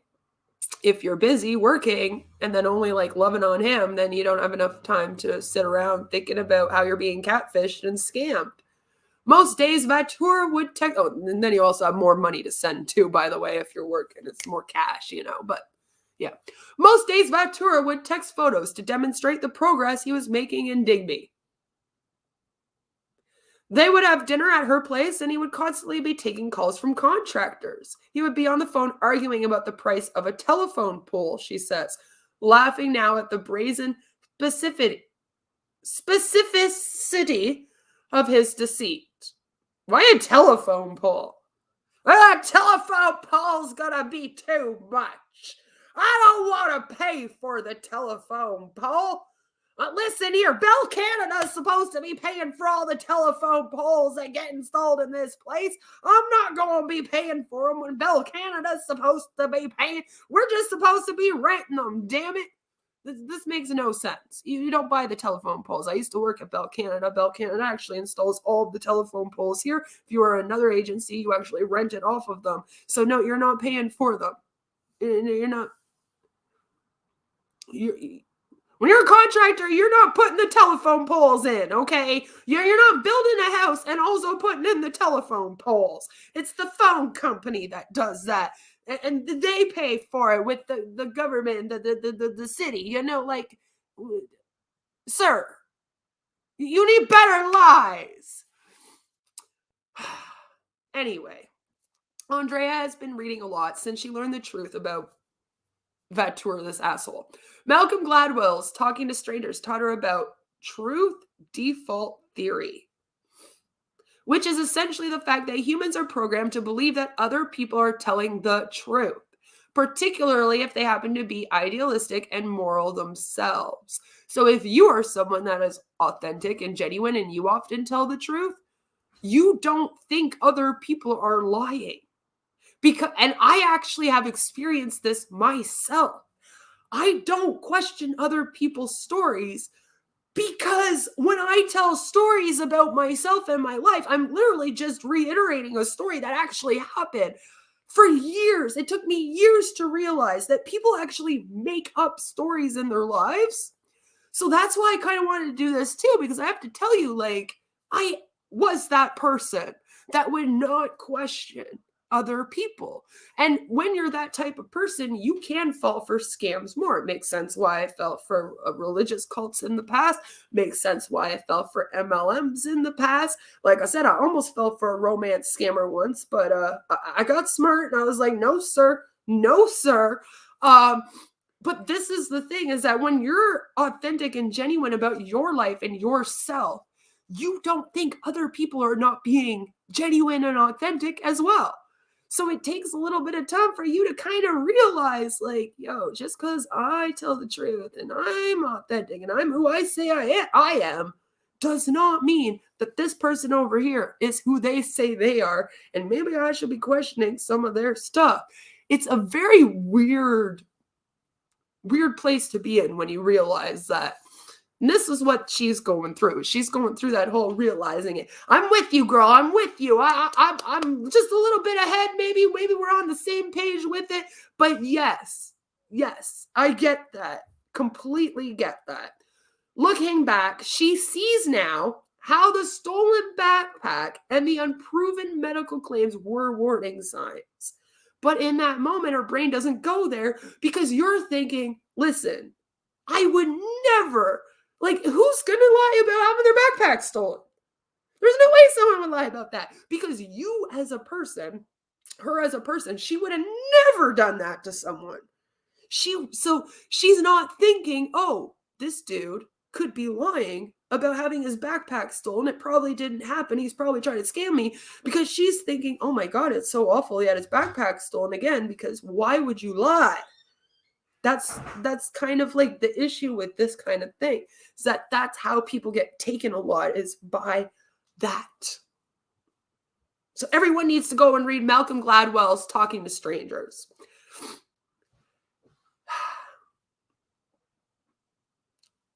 What seems crazier, the idea that he had his backpack stolen, or that every single thing he ever told me was a lie? Which one is crazier? I think everything that he told you was a lie is a bit crazier, just a little bit. When Andrea thinks back on things Vator used to say to her, she feels sick. You're my soulmate. I can't take my eyes off of you. You're just too good to be true. You be like heaven to touch. I wanna catfish you so much. I've never wanted anyone more. I'm sure, sir. I'm so sure. La-di-da-di-da, right? Which again, in hindsight, feels a little scripted. Just a little bit. But she wasn't the only one he sucked in. No, he actually had dozens. During the relationship, she took this asshole to a number of work events and parties. Everyone seemed to really like him. Even more than that, she says, people were thrilled that she was in a relationship. They seemed excited, almost relieved to see me paired off. That's the other thing. Middle-aged women, if we're not married and we end up in a relationship, the people in our lives look at us like, oh, you finally found the one. How good for you. And they might not have their senses up either, because they're just so happy that their middle-aged friend found a man. I mean, what would we do in this world if you could be a middle-aged woman without a man? What do they do? Probably live happier. I'm just saying. But, like, that needs to stop too. This whole like seeming excited that she was paired off finally because middle-aged Mary gotta find a mate, people need to stop doing that. That's annoying.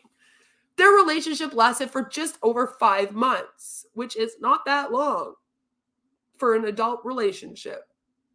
During this time, Andrea gave him $5,000, most of it for his medication that you don't pay for here in Canada. Damn it! The last time she saw him, he was going to Toronto to pick up his dog, Cowboy, from his ex. Is that the one that you took the DUI charge for, apparently? Sir? Andrea paid for his train and accommodations, of course. From Toronto, he emailed her a link to the hotel he wanted to stay at. It came from an email address under a name Andrea didn't recognize, March Vator. Ooh, bud, you messed that up. That's not supposed to be your last name in this catfish case. Oh. See, you messed it up. Unsure of what this might mean, she started typing variations. And my girl's a smart one. Of Vator's name into Facebook. Ultimately landing on a picture of her boyfriend with a single word written across. Beware. Just beware, of this too. So she Googled the name and found his pictures. I've heard from women in similar situations at least 6 times just in the past month, says Suzanne Edmondson, a private investigator in Vancouver and one of the most famous ones, by the way. The number of calls she gets about romance scams has tripled over the last few years, both in terms of inquiries and actual cases she takes on. The reason for the distinction is that a lot of the time there is nothing she can do. Telling people there's no recourse is horrible, especially because they're often bawling and have lost their life savings. The way I see it, these people have been lied to enough. So she doesn't want to lie to them and pretend like she can give them some kind of justice that she can't give them because they've already been lied to enough. So she's real with them about it. The scams where Edmondson is able to help tend to be the ones like those involving Vator, where there has been an actual in-person relationship, albeit a fraudulent one. So the good news about this is online scams a lot harder to deal with. Most of those times as well, the scammers, like we said earlier in this stream, are in like some kind of like scam call center with like a whole group of people, and it's in like India somewhere. And so nobody can do anything about it, right? But if the guy's in person, sitting across from you at a Starbucks, at the Sheraton, then you can get him charged.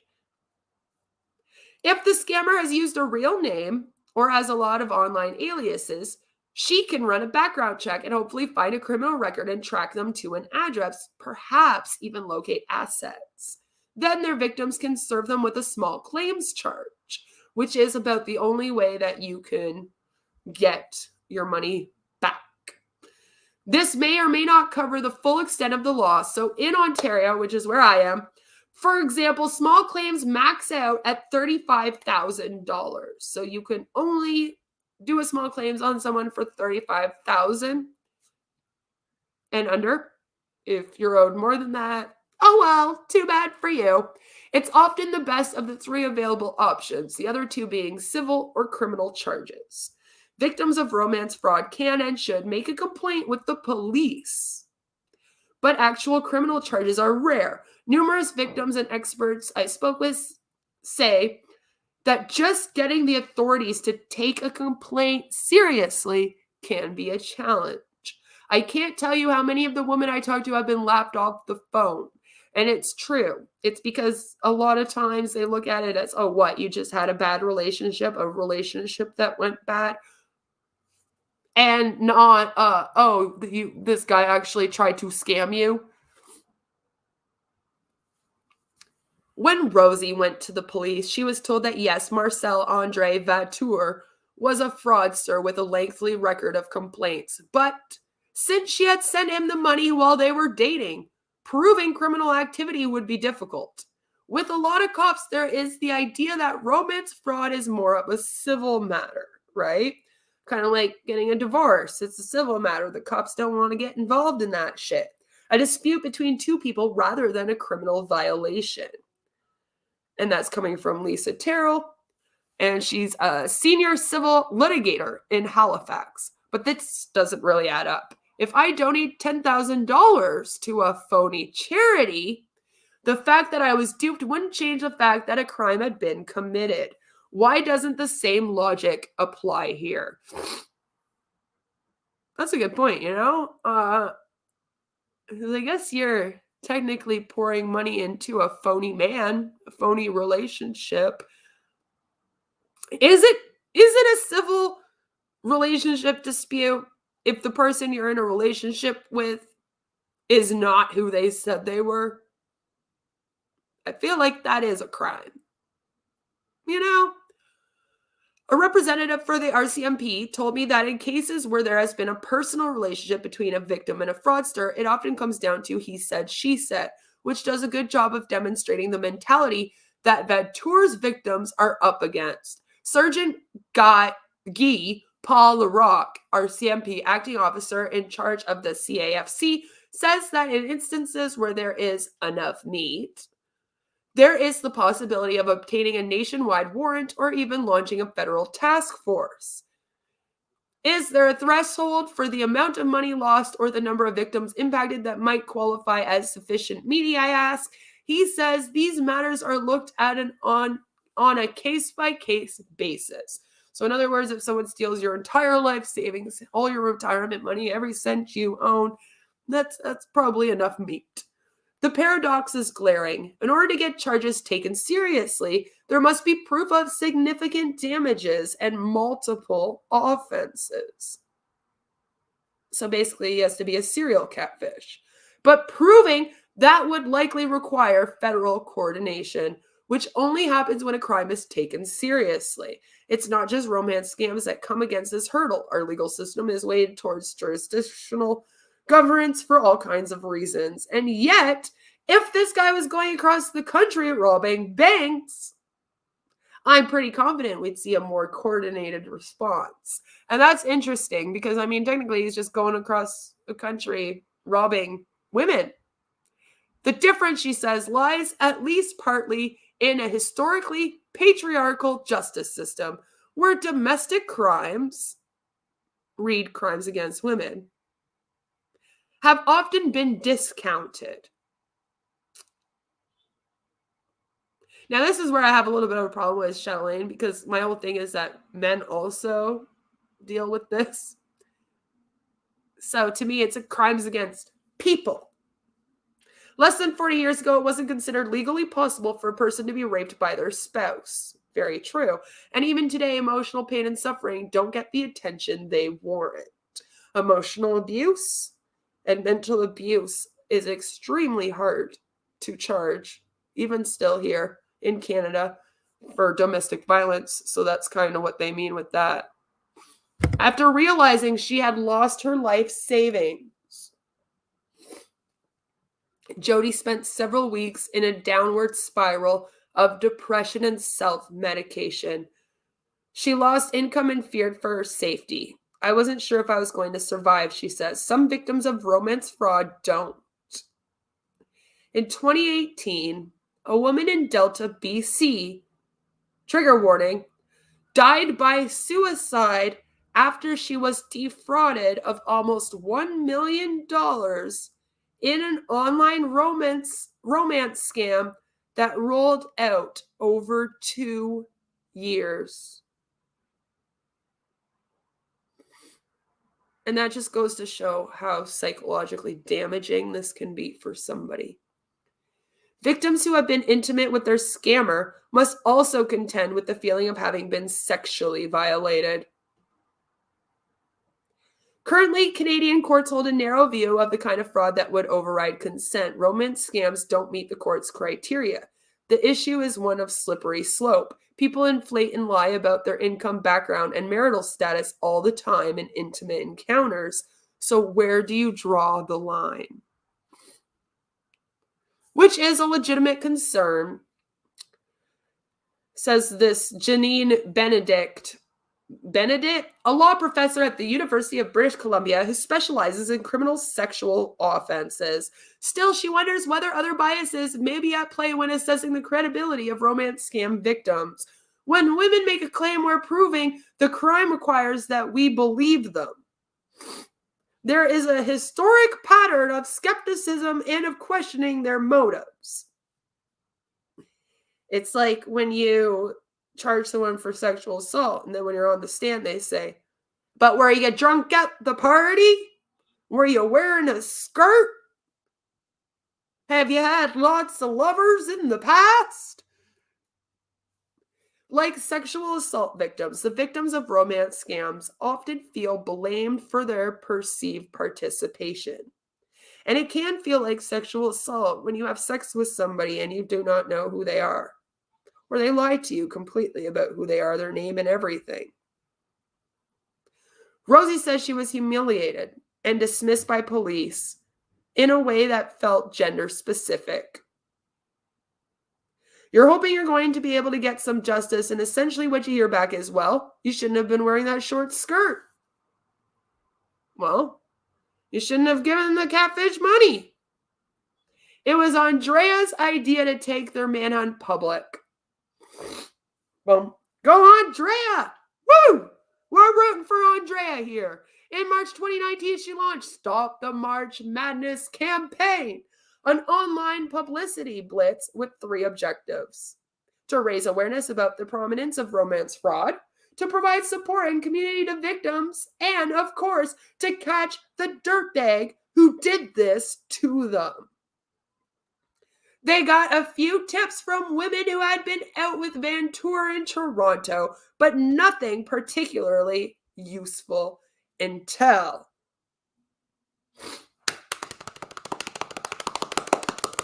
Nicola! Yeah, Nicola. That's right. That's right. Ladies and gentlemen, we are now on to 4 women. 4 women that this asshole has.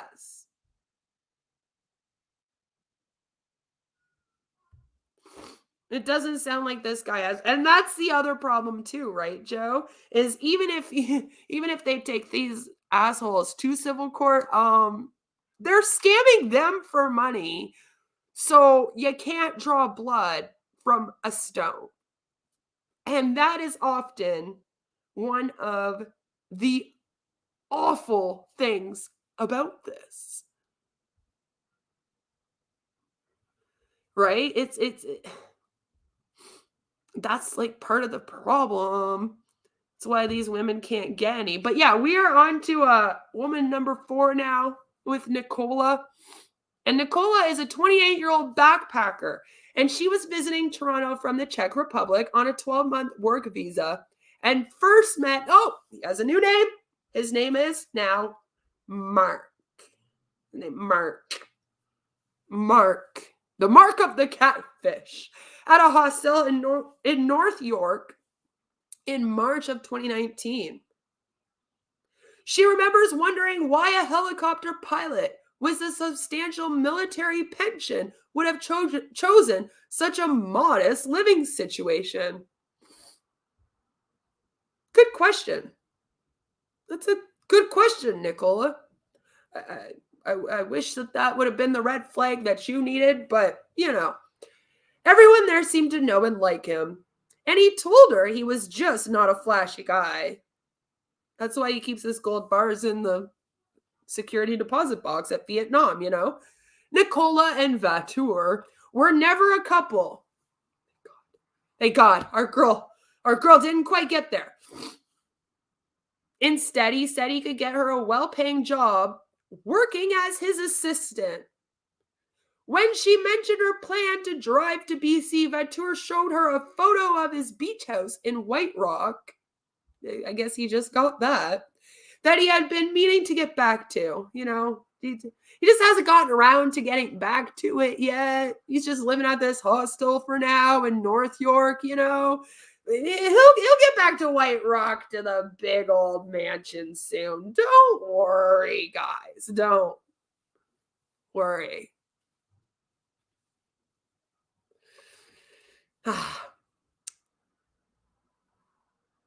After giving her a fake contract, because that's always a wonderful way to start a job, he suggested Nicola get a Canadian credit card and went along to the bank posing as her new employer.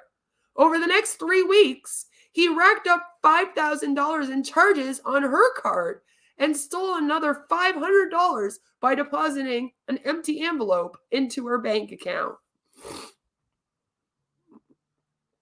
Ladies and gentlemen, the reveal. The reveal! This is him. This is our dude. All right? This is the man that apparently has all these women being driven wild. Have you seen this man?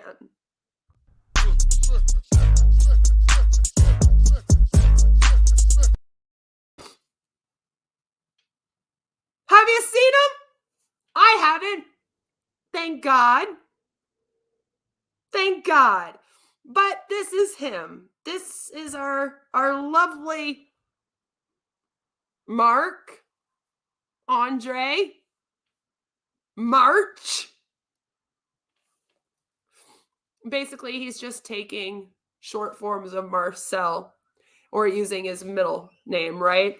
So it says Marcel Andre Vator, age 44, aliases Andre, Dre, Mark, March. Apparently, he's also gone by Joseph when catfishing, and Hubert, which, by the way, you messed it up. You were supposed to be March Hubert when you sent that email to, but anyway, physical description. So they actually put this up on a website. All right. So they got his whole physical description. And, in case you need to know, he has a dog paw on his chest.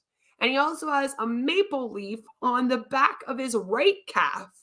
And Skull's doing see no evil, hear no evil, and speak no evil as his tattoos. I thought you would find that fun. Because he's fucking evil himself, okay? He's fluent in English, French. Now, he may also speak Vietnamese and Spanish, but I got a lot of questions about whether or not he was ever actually in Vietnam. I'm just saying. So I doubt that he speaks it. His occupations are offshore oil rigs expert, military vet, apparently. So he could be lying about his vet status. We know how much the internet loves it when men do that. Real estate investor or a helicopter pilot. He frequents coffee shops, parks, hostels, libraries, and camping stores. Other distinguishing details. He smokes a vape. Just stay away from all the men that smoke a vape is what I've learned. Good tip for you. He plays guitar. He snores and has restless legs when he sleeps. Because he's probably an addict. I'm just saying. For more info on Vator, visit stopthemarchmadness.com. If you have seen him in your community, by the way, Canada, contact your local police department. He does now. Well, we'll get there, but he's in shit, okay? He's in shit. Soon after they arrived in BC together, Vator had to leave. An emergency, he said. This guy has the worst fucking luck with all his emergencies. By the time Nicola realized what had happened, she was alone and broke. She spent a few nights on the streets before getting a job at a hostel in Victoria. When she told her new boss what had happened, the woman said that Vator had worked at the same hostel 2 years before. They kicked him out in December of 2017 after he was caught stealing from a guest, and a few weeks later he met Jody. So get this, all right? He was working at the hostel there in BC. He lost his job because he was caught stealing. Okay? And this would have been right after he lost his marriage because he was basically stealing from his wife. So after he gets kicked out of the hostel, the thing about the hostels in that area, by the way, is once you fuck over one, good luck getting into another one. Good luck working somewhere else, especially if you're stealing from the guests. You actually get a red flag. So every time you go to apply for a job, a red flag pops up on your file that says, fired for stealing, fired for theft. And then you're not allowed to work there. So that could be why he then turned to catfishing all these women. Because he loses his job, loses his wife, so he's not living off his wife anymore, finally gets his job at a hostel, steals, loses his job, and then he thinks, okay, so I can't work, and I can't steal from my wife no more, so I think I'm just going to go and steal from a bunch of women all across Canada, basically. That's what it sounds like happened. For Nicola, connecting with Vator's other victims was the only thing that got her through that terrible time. I went to the police and they basically kicked me out of the room, she says. Rosie and the other woman gave me a lot of support. The cops are outside. Oh my God. Maybe they found him here. No, I'm just joking. So she felt, alone until she got to hook up with all these women. I love it when victims all help each other out, especially in a case like this where they're probably not going to get any justice, and that's the best justice they can have, is being there for each other, spreading awareness, that kind of thing. So good for all of them. She gave them a good tip. Vator had bought himself a fancy backpack with her credit card, and knowing him, he would try to sell it. So they went on to Kijiji, and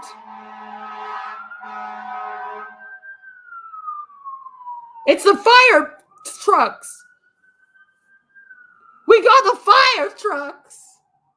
The fire trucks. There is nothing on fire. It's a teenager that pulled it. They do it here all the time. It's so annoying. We have fire trucks here every few days when it's nice out. It's like a beautiful weekend. It's been good weather all weekend. Usually happens Saturday, Friday night. But anyway, I guess Sunday afternoon. We're doing good on Sunday afternoon, I guess, for this. We're just going to, steal. I guess we're doing it on Sunday afternoon now. So she went on Kijiji. She found the identical backpack, and it was for sale in a guy in Nanaimo named Mark. Now, this is scary because my husband used to live there, Nanaimo. My husband went out west for 5 years and worked and then came back to Ontario, and that's where he lived. So I know that place. I know that place. And Nanaimo, if you're watching this and you're out there, be careful. Coming from Trevor, be careful. We're warning you about this dude, okay? And he went by Mark. This was in June of 2019. By then, the author of Chatelaine, who's writing this, had been researching this story for a few months. I was at my mom's 70th birthday party when I got a text from Jody. We've got him finally! We're gonna get this guy! Woo! She was in Nanaimo, having made the 6-hour journey from Kelowna. Her new boyfriend, Vince, was with her, and they checked into a hotel before setting off on their mission. I love the idea of this woman and her new boyfriend going to take down the ex-catfish. Go, girl, go, get him! And Rosie was also en route. So we got Jody and Rosie. All the girls are going to come take you out, sir. Jody and Vince started passing out flyers left over from the Stop the March Madness campaign. They focus on the types of locations that he liked to frequent, of course, at Tim Hortons. A worker said that he had been in just a few hours ago. And every time I go into Tim Hortons now, you guys know I'm going to be like, Vator, you fucking in here, bud? Next, Jody went to put up posters in the library where he often went to use the internet because he's a cheap ass, so he probably can't buy it on his phone because he steals from everyone.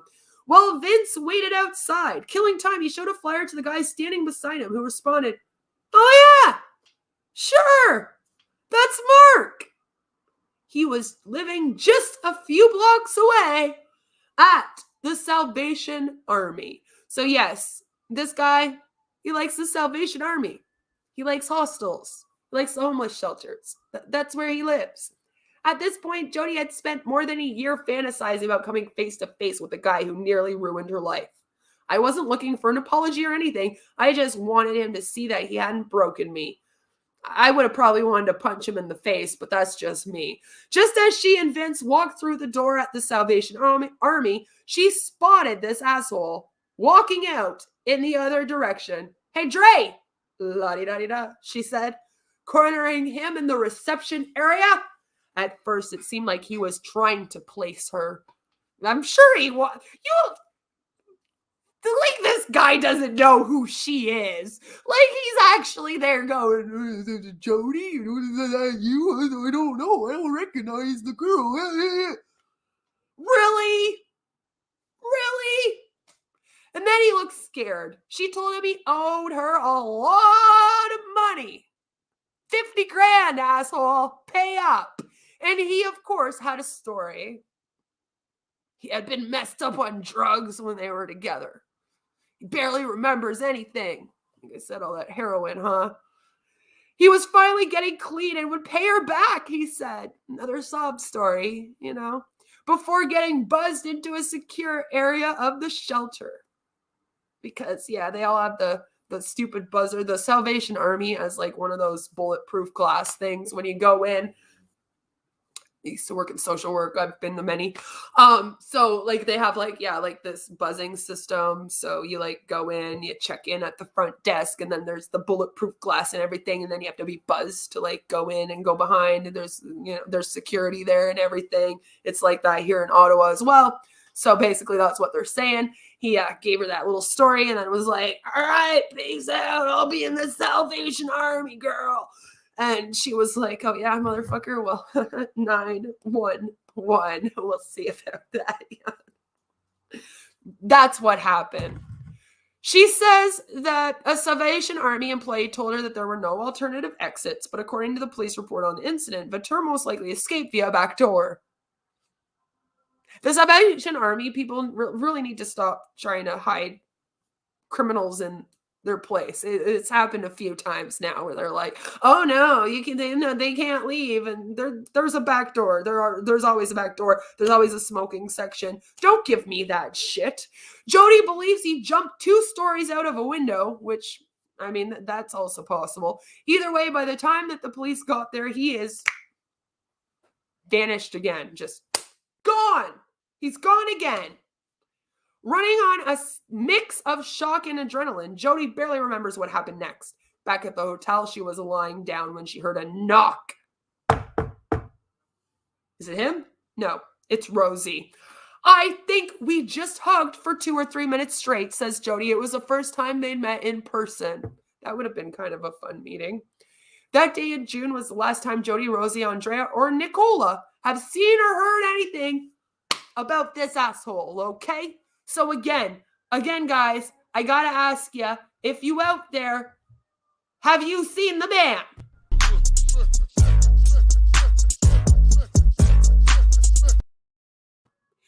Because he's a fucking...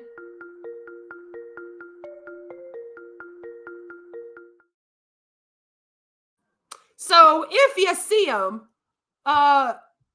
stay away and maybe call 911. Yeah. All these people are still in touch with each other, and there's a community of people that are 12 in total who allege that this asshole has defrauded all of them. There are a dozen women that this asshole has frauded.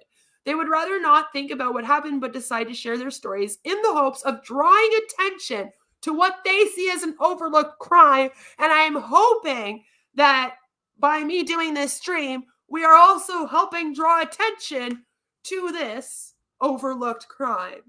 Nicola is still working at the hostel in Victoria, so listen, bud, if you ever go back to Victoria, I wouldn't stop at that hostel, or maybe you should. Go stop in there and say hello to her and see what fucking happens.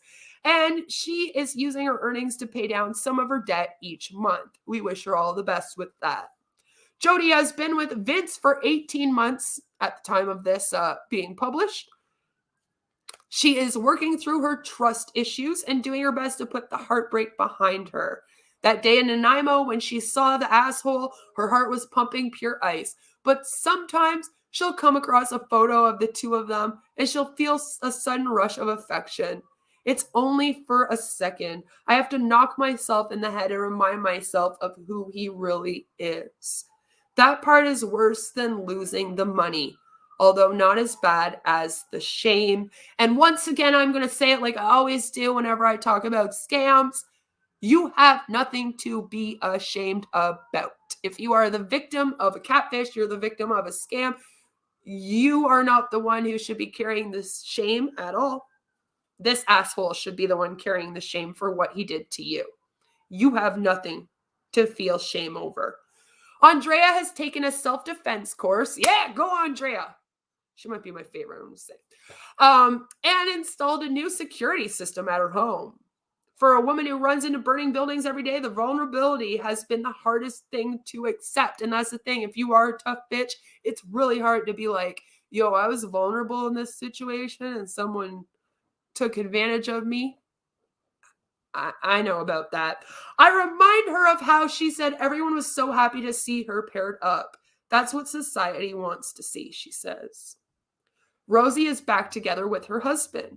Good. When she came clean about what happened, it was a moment of reckoning for their relationship. That can happen.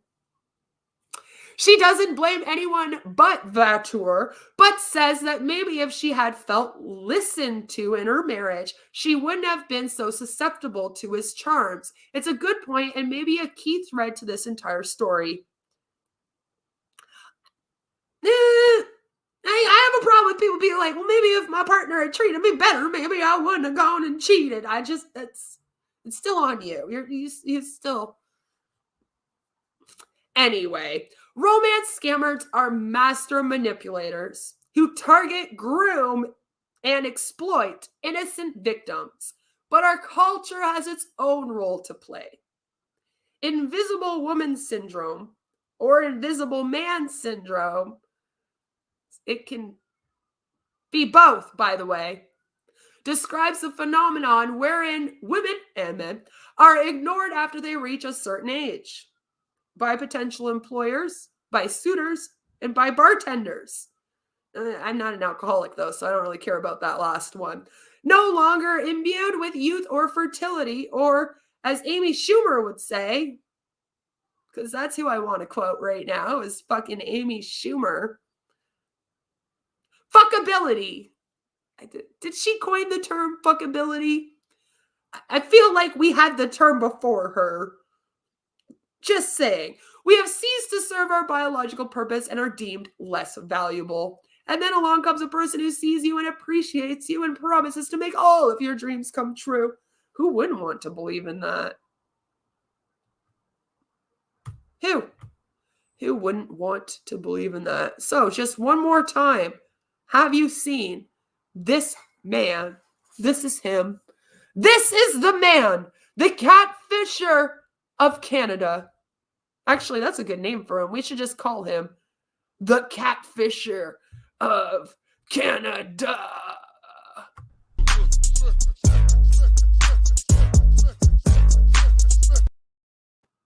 Just call him that. We'll just call him that from now on. So, that is the story of the catfish. And that was basically 4 women's stories that were catfished by him. As you heard, there are at least a dozen. Remember now, those are just the women that like found this webpage and have all come together. There could still be another dozen out there. If you were taken by this guy, there is a webpage you can go to when I am done this stream. I'm going to be putting all of the links in the description down below, and I will link the page that they want you to go to if you were taken by this.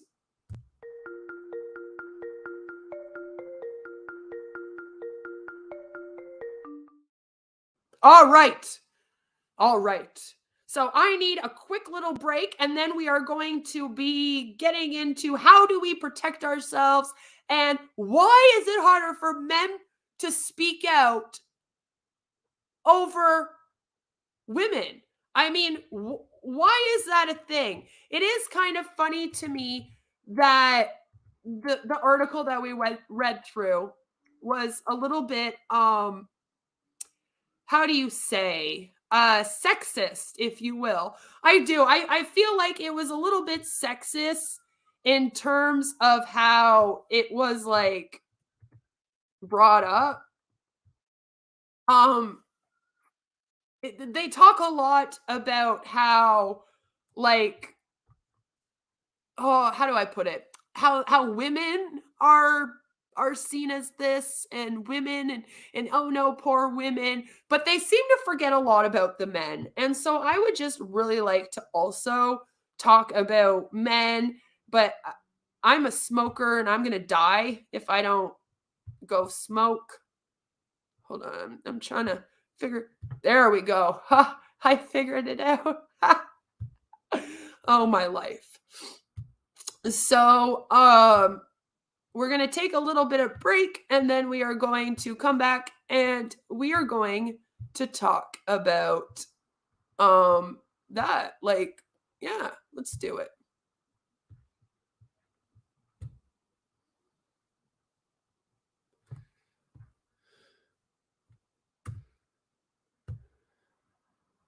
Students with ADHD save 10 hours studying with this Chrome.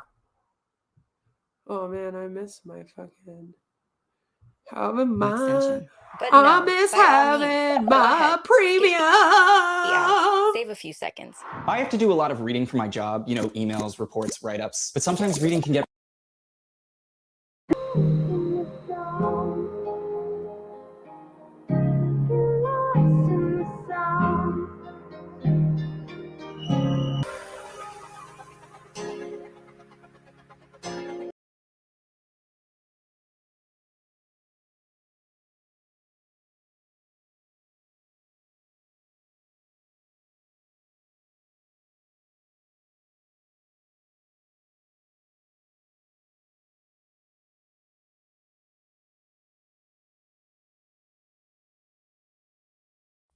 There we go. I don't know why it didn't want to work for me. I clicked it 4 freaking times.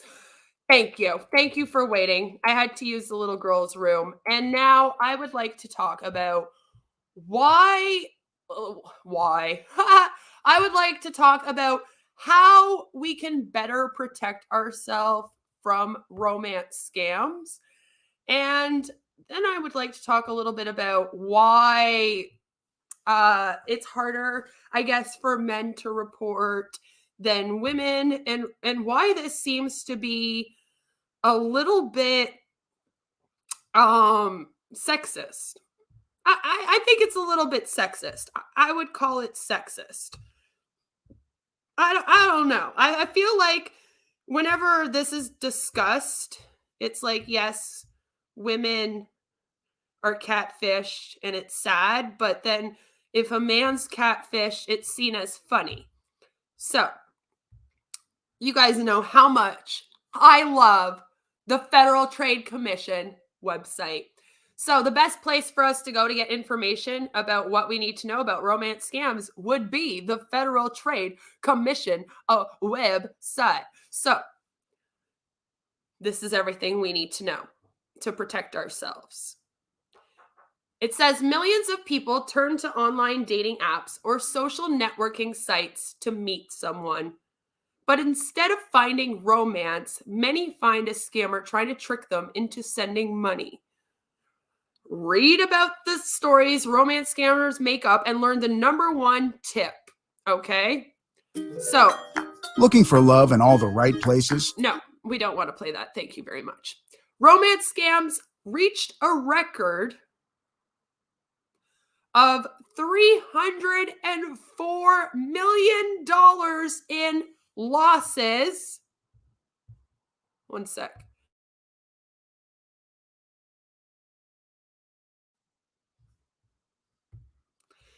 And so $304 million in losses in 2020 were reported.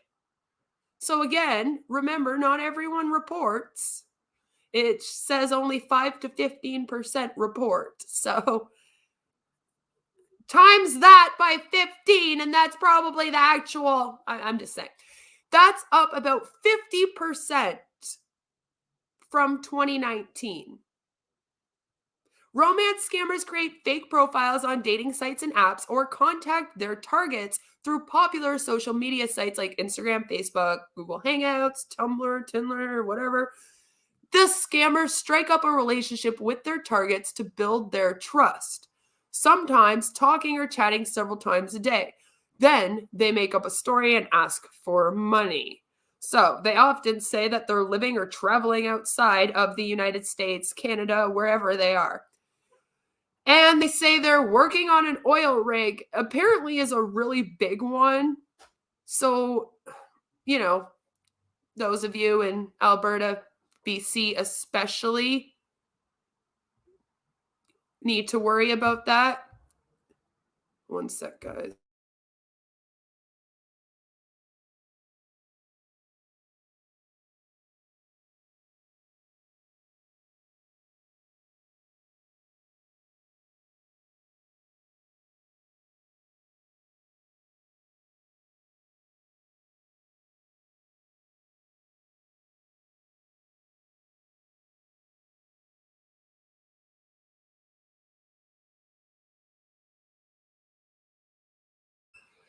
Sorry, I had food at my door.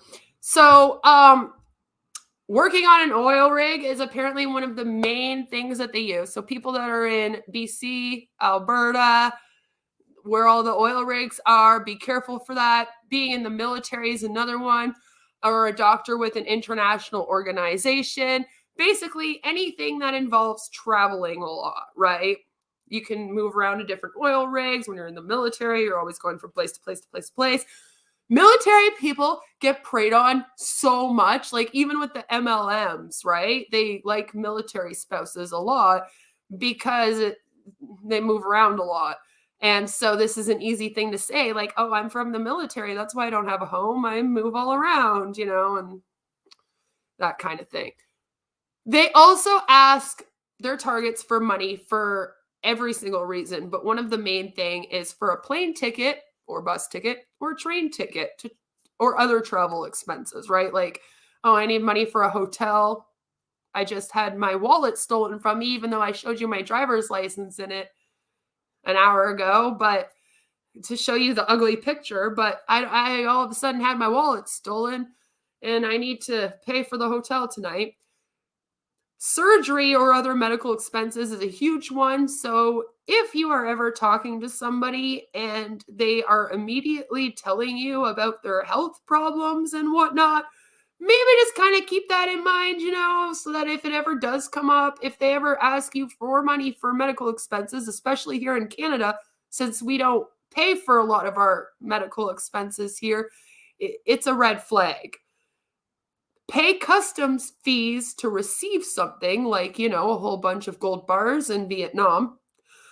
Pay off gambling debts, which that one's weird to me because I'm like, what kind of goal do you have to ask someone to pay off your gambling debt? Like, no offense, but even if a guy wasn't a catfish and I was dating and he was like, yo, can you give me some money because I got a gambling debt? I'd probably be like, no, like pay off your own fucking gambling debt, bud. Or to pay for a visa or other official travel documents or, to stay in the country or whatever. Scammers ask people to pay by wiring money with reload cards like MoneyPack or gift cards. Scammers ask you to pay by wiring money and with all of this so that they can get the cash quickly and remain anonymous, right? E-transfers are a big one. The one thing that Jody said is when that catfish jerk was giving her money for his business, he had e-transferred her the 49 grand. That's sus. To have such a large transfer. You would think that if it was money from making money at a job, because you're a contractor, you wouldn't have that to email transfer. It wouldn't be like that. You would have to send a check in. You know what I mean? Just very, very weird. So just be careful of that. And yeah, they basically say that if they ever ask for money, it's a scam. How to avoid losing money to a romance scammer. So if you are suspecting that they might be a scam, it's a good thing to just tell yourself not to ever send money or gifts to anyone, ever, ever, ever. And it says don't do it to someone that you haven't met in person. But the stories that we went through today were someone where he had met them all. And that's why I wanted to share the stories I did today, was because that's someone that took people because they were in person. So it's not all online where you haven't met the person yet. So you can't even say, don't give gifts or send money to people that you haven't met. Don't give gifts or send money until you really, really know the person. And really, honestly, nobody that you're starting a relationship with should need your money. Ever. For any reason. So just stay away from that. If you suspect that you are being scammed, okay, this is the how they kind of tell you to be careful of it. This is what you do. If you think you're being scammed, this is what you do. You stop communicating with the person immediately. That includes blocking them on all social media accounts. Make sure that you block them on all social media accounts, as they probably have all social media accounts. And I myself have blocked people on like 3 accounts, and then all of a sudden they come back in 10 more. So just be wary of that. Talk to someone you trust and pay attention if your friends or family say they're concerned about your new love interests. Your friends and family know you better than anyone. If they're telling you that they have concerns about something, at least listen to it. Don't shrug them off. Don't be like an MLM on and be like, you just don't support me. Don't do that. Listen to them. It's really because they love and care about you and they want the best for you. Do a search for the type of job the person has to see if other people have heard similar stories. So, like look up oil rig scammer, US Army scammer, look up these stories. Just Google it. Google. Find out. Will never hurt you to Google things. Well, unless you're Googling medical conditions, then that could be worrisome. We'll talk about that one day. But just, Google the dude. It's good to Google. In this day and age, guys, it's time to say it. We got to Google every single person that you meet, pretty much. If you're about to start a relationship, Google the crap out of them, okay? That'll help you. Do a reverse image search of the person's profile picture. If you're getting pictures from somebody online that's trying to get with you, always do a reverse image search. You can actually just Google reverse image search. They have one on Google. So it's easy to do. And then you can see if that account is associated with another name. A lot of times, especially if over the internet, of course, like you can't do it if you meet in person as much. But over the internet, people like to catfish, where they send a picture of themselves where they look way better than how they actually look, for example. And those are usually fake pictures. So if you do the reverse image search with those pictures, you'll be able to see if anyone else has those pictures. There was a situation recently where a streamer got catfished by a man pretending to be a woman. And if he had Google searched those pictures, they would have popped up on a woman's Facebook page. And then he would have known. He did not do that and got taken. So always look up. And and pay attention to the social medias too, because like most people now have at least a Facebook, a Twitter, or an Instagram where they've been like posting pictures for a while of themselves. You can usually go to someone's social media and check it out and notice if it's real or if it's fake. So, just always be wary about that and check it out. All right. How to report. This is important. So, if you paid a romance scammer with a gift card, of course, you contact the company that issued the card. Tell them you paid a scammer and ask them to refund it. A lot of these places have like fraud insurance or like some kind of thing like that where you can call them up and be like, hey, I think I just got scammed. I almost got scammed with PayPal once where I was going to buy something.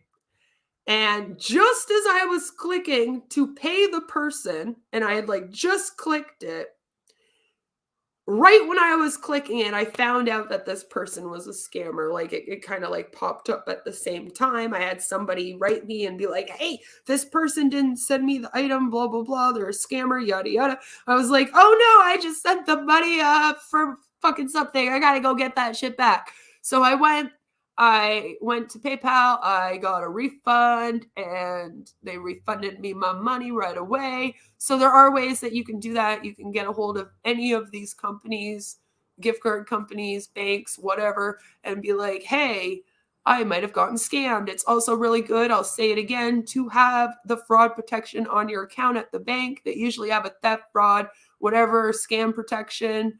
It's called different things at different banks, but that's what it's for. It's so that if something like that happens, you can call them up and say, hey, I just got scammed. And they'll they have insurance for that. So that's always good to have. Always report it to the FTC at reportfraud.ftc.gov. Also, report it to the website or app where you met the scammer too. If you're on a place like Twitter, Facebook, Instagram, and you can report their actual profile, do that too. Fuck them. Get them off the site for being a scammer. All right. Scammers know millions of people use online dating sites. They are there too, hiding behind fake profiles, signs of a scam, professes love quickly, claims to be overseas for business or military, asks for money, and lures you off the dating site, claims to need money for emergencies, hospital bills, or travel, plans to visit but can't because of an emergency, like 5 million emergencies all the time, right? $201 million lost. Slow down. Talk to someone you trust. And don't let anyone rush you into any kind of relationships or anything like that. Never transfer money from your bank account, buy gift cards, or wire money to an online love interest because you will never get it back.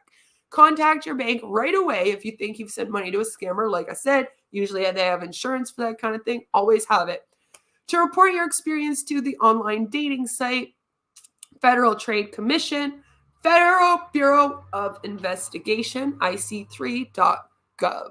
is another really good place. If you are here in Canada, you can report it to the Canadian Anti-Fraud, and I will leave links to all of the places where you can report this at the end of this. I will put all of the links down below because it's really important to report them. If you don't report them, then we don't know about them. We can't speak out about them. You know how it says to Google the person's name if you think you might be getting scammed? Well, if people aren't reporting it, then when future victims Google, nothing pops up. So that's why I say it's so important to report these things so that you can maybe help other potential victims out there, give them a heads up, and, you know, stop the asshole from scamming people. Now, the one thing I want to talk about, this has been a long ass stream, guys, and I'm really sorry. It's been a long time since I've done such a long stream, but this is an important topic. And one of the things I want to talk about is that there does seem to be a little bit of weird sexism that's involved here, if you will, where when a woman gets catfished or scammed, it's like, oh no, this happened, poor woman, what an asshole. But when it happens to a man, for some reason, it doesn't seem to be as bad. It seems to be funny and something to poke jokes at and make fun of. But the thing is, it happens to just as many men as it does women, I'm sure. It's just men don't feel like they can report it because our society frowns on them more for being scammed than it does women. And we even see this, with everything. We see this with domestic violence. We even see this in terms of MLMs. For some reason, there's a whole lot of talk about like women that get preyed on by MLMs, but whenever we see like a man in an MLM, we're like, oh my God, it's a brobot. It's like a unicorn or something. You know what I mean? And it's like, I think we all need to stop doing that. I think we're adding stigma. And I think that we're being sexist, and we need to not do that, because it is just as bad when a man gets victimized by one of these scams as it is when a woman does. There is no difference. It's just as disgusting. Men fall in love just as much as women do with these people. It is just as much of a hurtful thing to happen to a man, heartbreaking thing to happen to a man, when a man finds out that the person that they're with is not who they say they are, as it is for a woman. There is no difference. Or for a trans person or a non-binary. Everyone across the board gets hurt by this the same sort of ways. And we really need to stop making it so that it's like when a woman speaks out, we go, oh my God, this poor victim. And when a man speaks out, we kind of laugh at them. we do need to stop that, because it's because of that that men cannot speak out against these things. And men need to speak out against all of this a lot more. I'm a huge advocate, if you didn't know, also of men's rights as much as I am women's rights. And so something that I've been advocating for a lot here in my life is actually to have centers and shelters open for men who experience domestic violence. Because right now, even here in Canada, if a man experienced domestic violence with children, there is no shelter he can go to with his kids, unless he just goes to a normal homeless shelter. But if a woman experiences domestic violence, there are tons of shelters for her and her kids to safely go to that specialize in domestic violence. And that's an issue to me. I think that we also need to provide the same services for men that we do for women. And since I believe in that and true equality, I think that everyone's doing themselves a disservice if we kind of laugh at men when they go through this and then look at women too like they're victims. Because trust us, some of us women don't want to be seen as victims either. So it works in that way too, where it's like, listen, some of us are tough and we don't want to be seen as any victims. So I think it would be better if, when we're discussing this, and like I said, one of my issues with this article is the way that it all of a sudden went very like, oh, women are victimized by this and evil men do this to women. It went a little bit like that to me, okay? And I was kind of like, since this article is doing that, and they all do, by the way, they all do, I felt the need to talk about how there really is no difference if it happens to a man or if it happens to a woman. It's just as hurtful, just as psychologically damaging. And in some cases, it's actually more financially damaging, because in a lot of cases, men still are in society very much the breadwinners. And so if a man leaves a divorce and he was the breadwinner, he's going to have more money for that scammer catfish to take from him than a woman may have. So if anything, men are actually targeted financially more so than women in this situation. It's just overlooked because men don't report it. So if you are a man out there and you have been scammed or catfished, please report it. Report it to the proper places. Again, when I'm done this stream, by the end of the day, I got to eat and stuff. And then I'm going to make sure that all of the links are in the description. I'll leave all of the places to report in the US and Canada down below. Please go and report it. It is so important right now in society that we also rally against men to speak up when they're victimized, as much as it is for us to rally against women who speak up. And I just think that we all need to start doing that a lot more. Because to me, it's not about what gender is the victim and the perp. It's about what's being done. The activity, the scam, the catfish. Doesn't matter who the perp and the victim is. Doesn't matter what's in between their legs. That shit doesn't matter to me. It's the scam itself and how it affects people. And like I said, there is no difference. There's like this thing out here where like women are like more romancy and fall in love so much more and all that. Let me tell you something. Men are like that too. Men can fall in love too like that. So don't think, oh, women are more susceptible to this because they believe in romance more. There's a lot of men out there that believe in romance a lot, right? So it's not fair to do to men or women, because it's also kind of like stigmatizing us. You know what I mean? Joe says, good thing that A, I'm boring and don't cheat. Joe's married. And B, don't have much money. Well, then less chance of getting catfished, right? I'm happy, Joe, that you won't get catfished. That makes me very happy. I don't want anyone to get catfished. I think it's a disgusting thing to do to somebody where the person's preying on your biggest vulnerabilities and your emotions. And I actually think that to me personally, this type of scam, the romance scam, is the worst scam you can do to someone. I would rather be taken by an MLM. I would rather be taken by the Canada Revenue Agency scam that calls my Android that I'm sure you're all making fun of me for having instead of a smartphone over and over on me.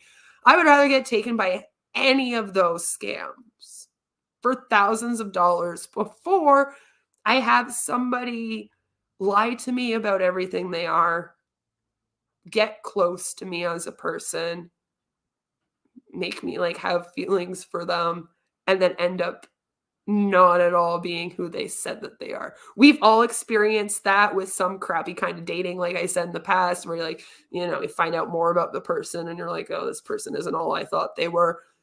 But it's a whole other layer when the person's like going into it to do that to you on purpose and be completely fake than it is if they're just like putting on the initial honeymoon period. Look at me, I'm a good person, like everyone does at the beginning of dating, basically. It's a completely different thing. And so to me, it's a deeper scam. It hits deeper under the surface more, I guess you could say. It's not just about stealing money. It's also about completely fucking with people's emotions and their vulnerabilities. And to me, that's absolutely disgusting. It's one of the worst things that I think can happen to you. And it feels very invasive. It would feel really disgusting. And if you have ever gone through this, I'm very, very sorry. I definitely have empathy for that situation. I think it's disgusting that someone has done that to you. And please do report it. Whether you're a man or a woman, does not matter. Non-binary, all of the in-between, I don't care. Please report it. It's important that we report all of these things as much as we can.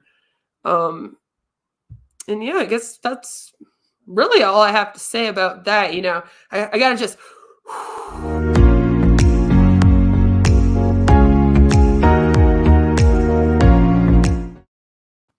sometimes just because this was a lot. This was like a 3-hour stream on romance scamming jerks that,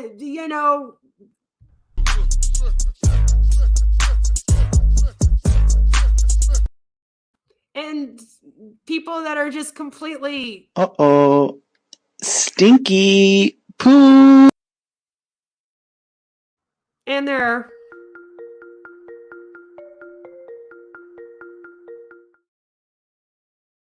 so it's been a long one. So thank you very much for hanging out with me on this lovely, lovely Sunday.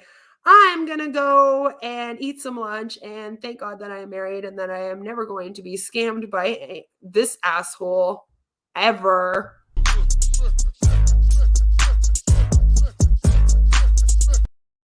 If you do see that man, be sure that you let the ladies know on the website. Again, I will be leaving the link down below by the end of the day.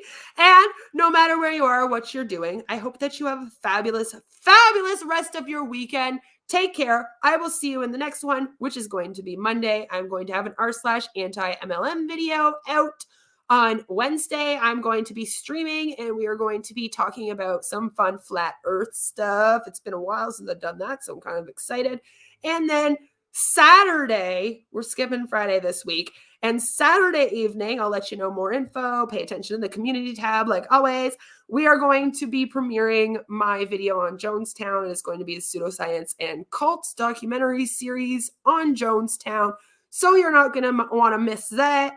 And yeah, until Wednesday, I will see you guys later. Have a good one. And don't get scammed by this jerk.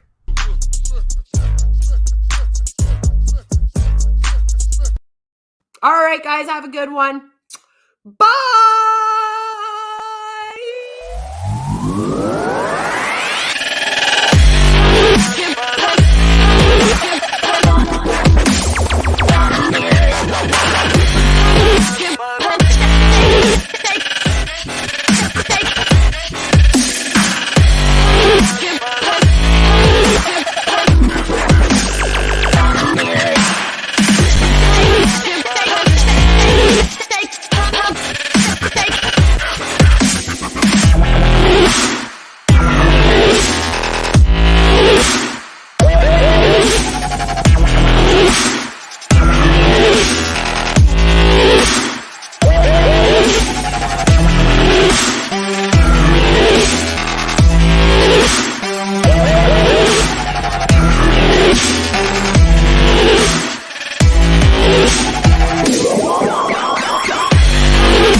What?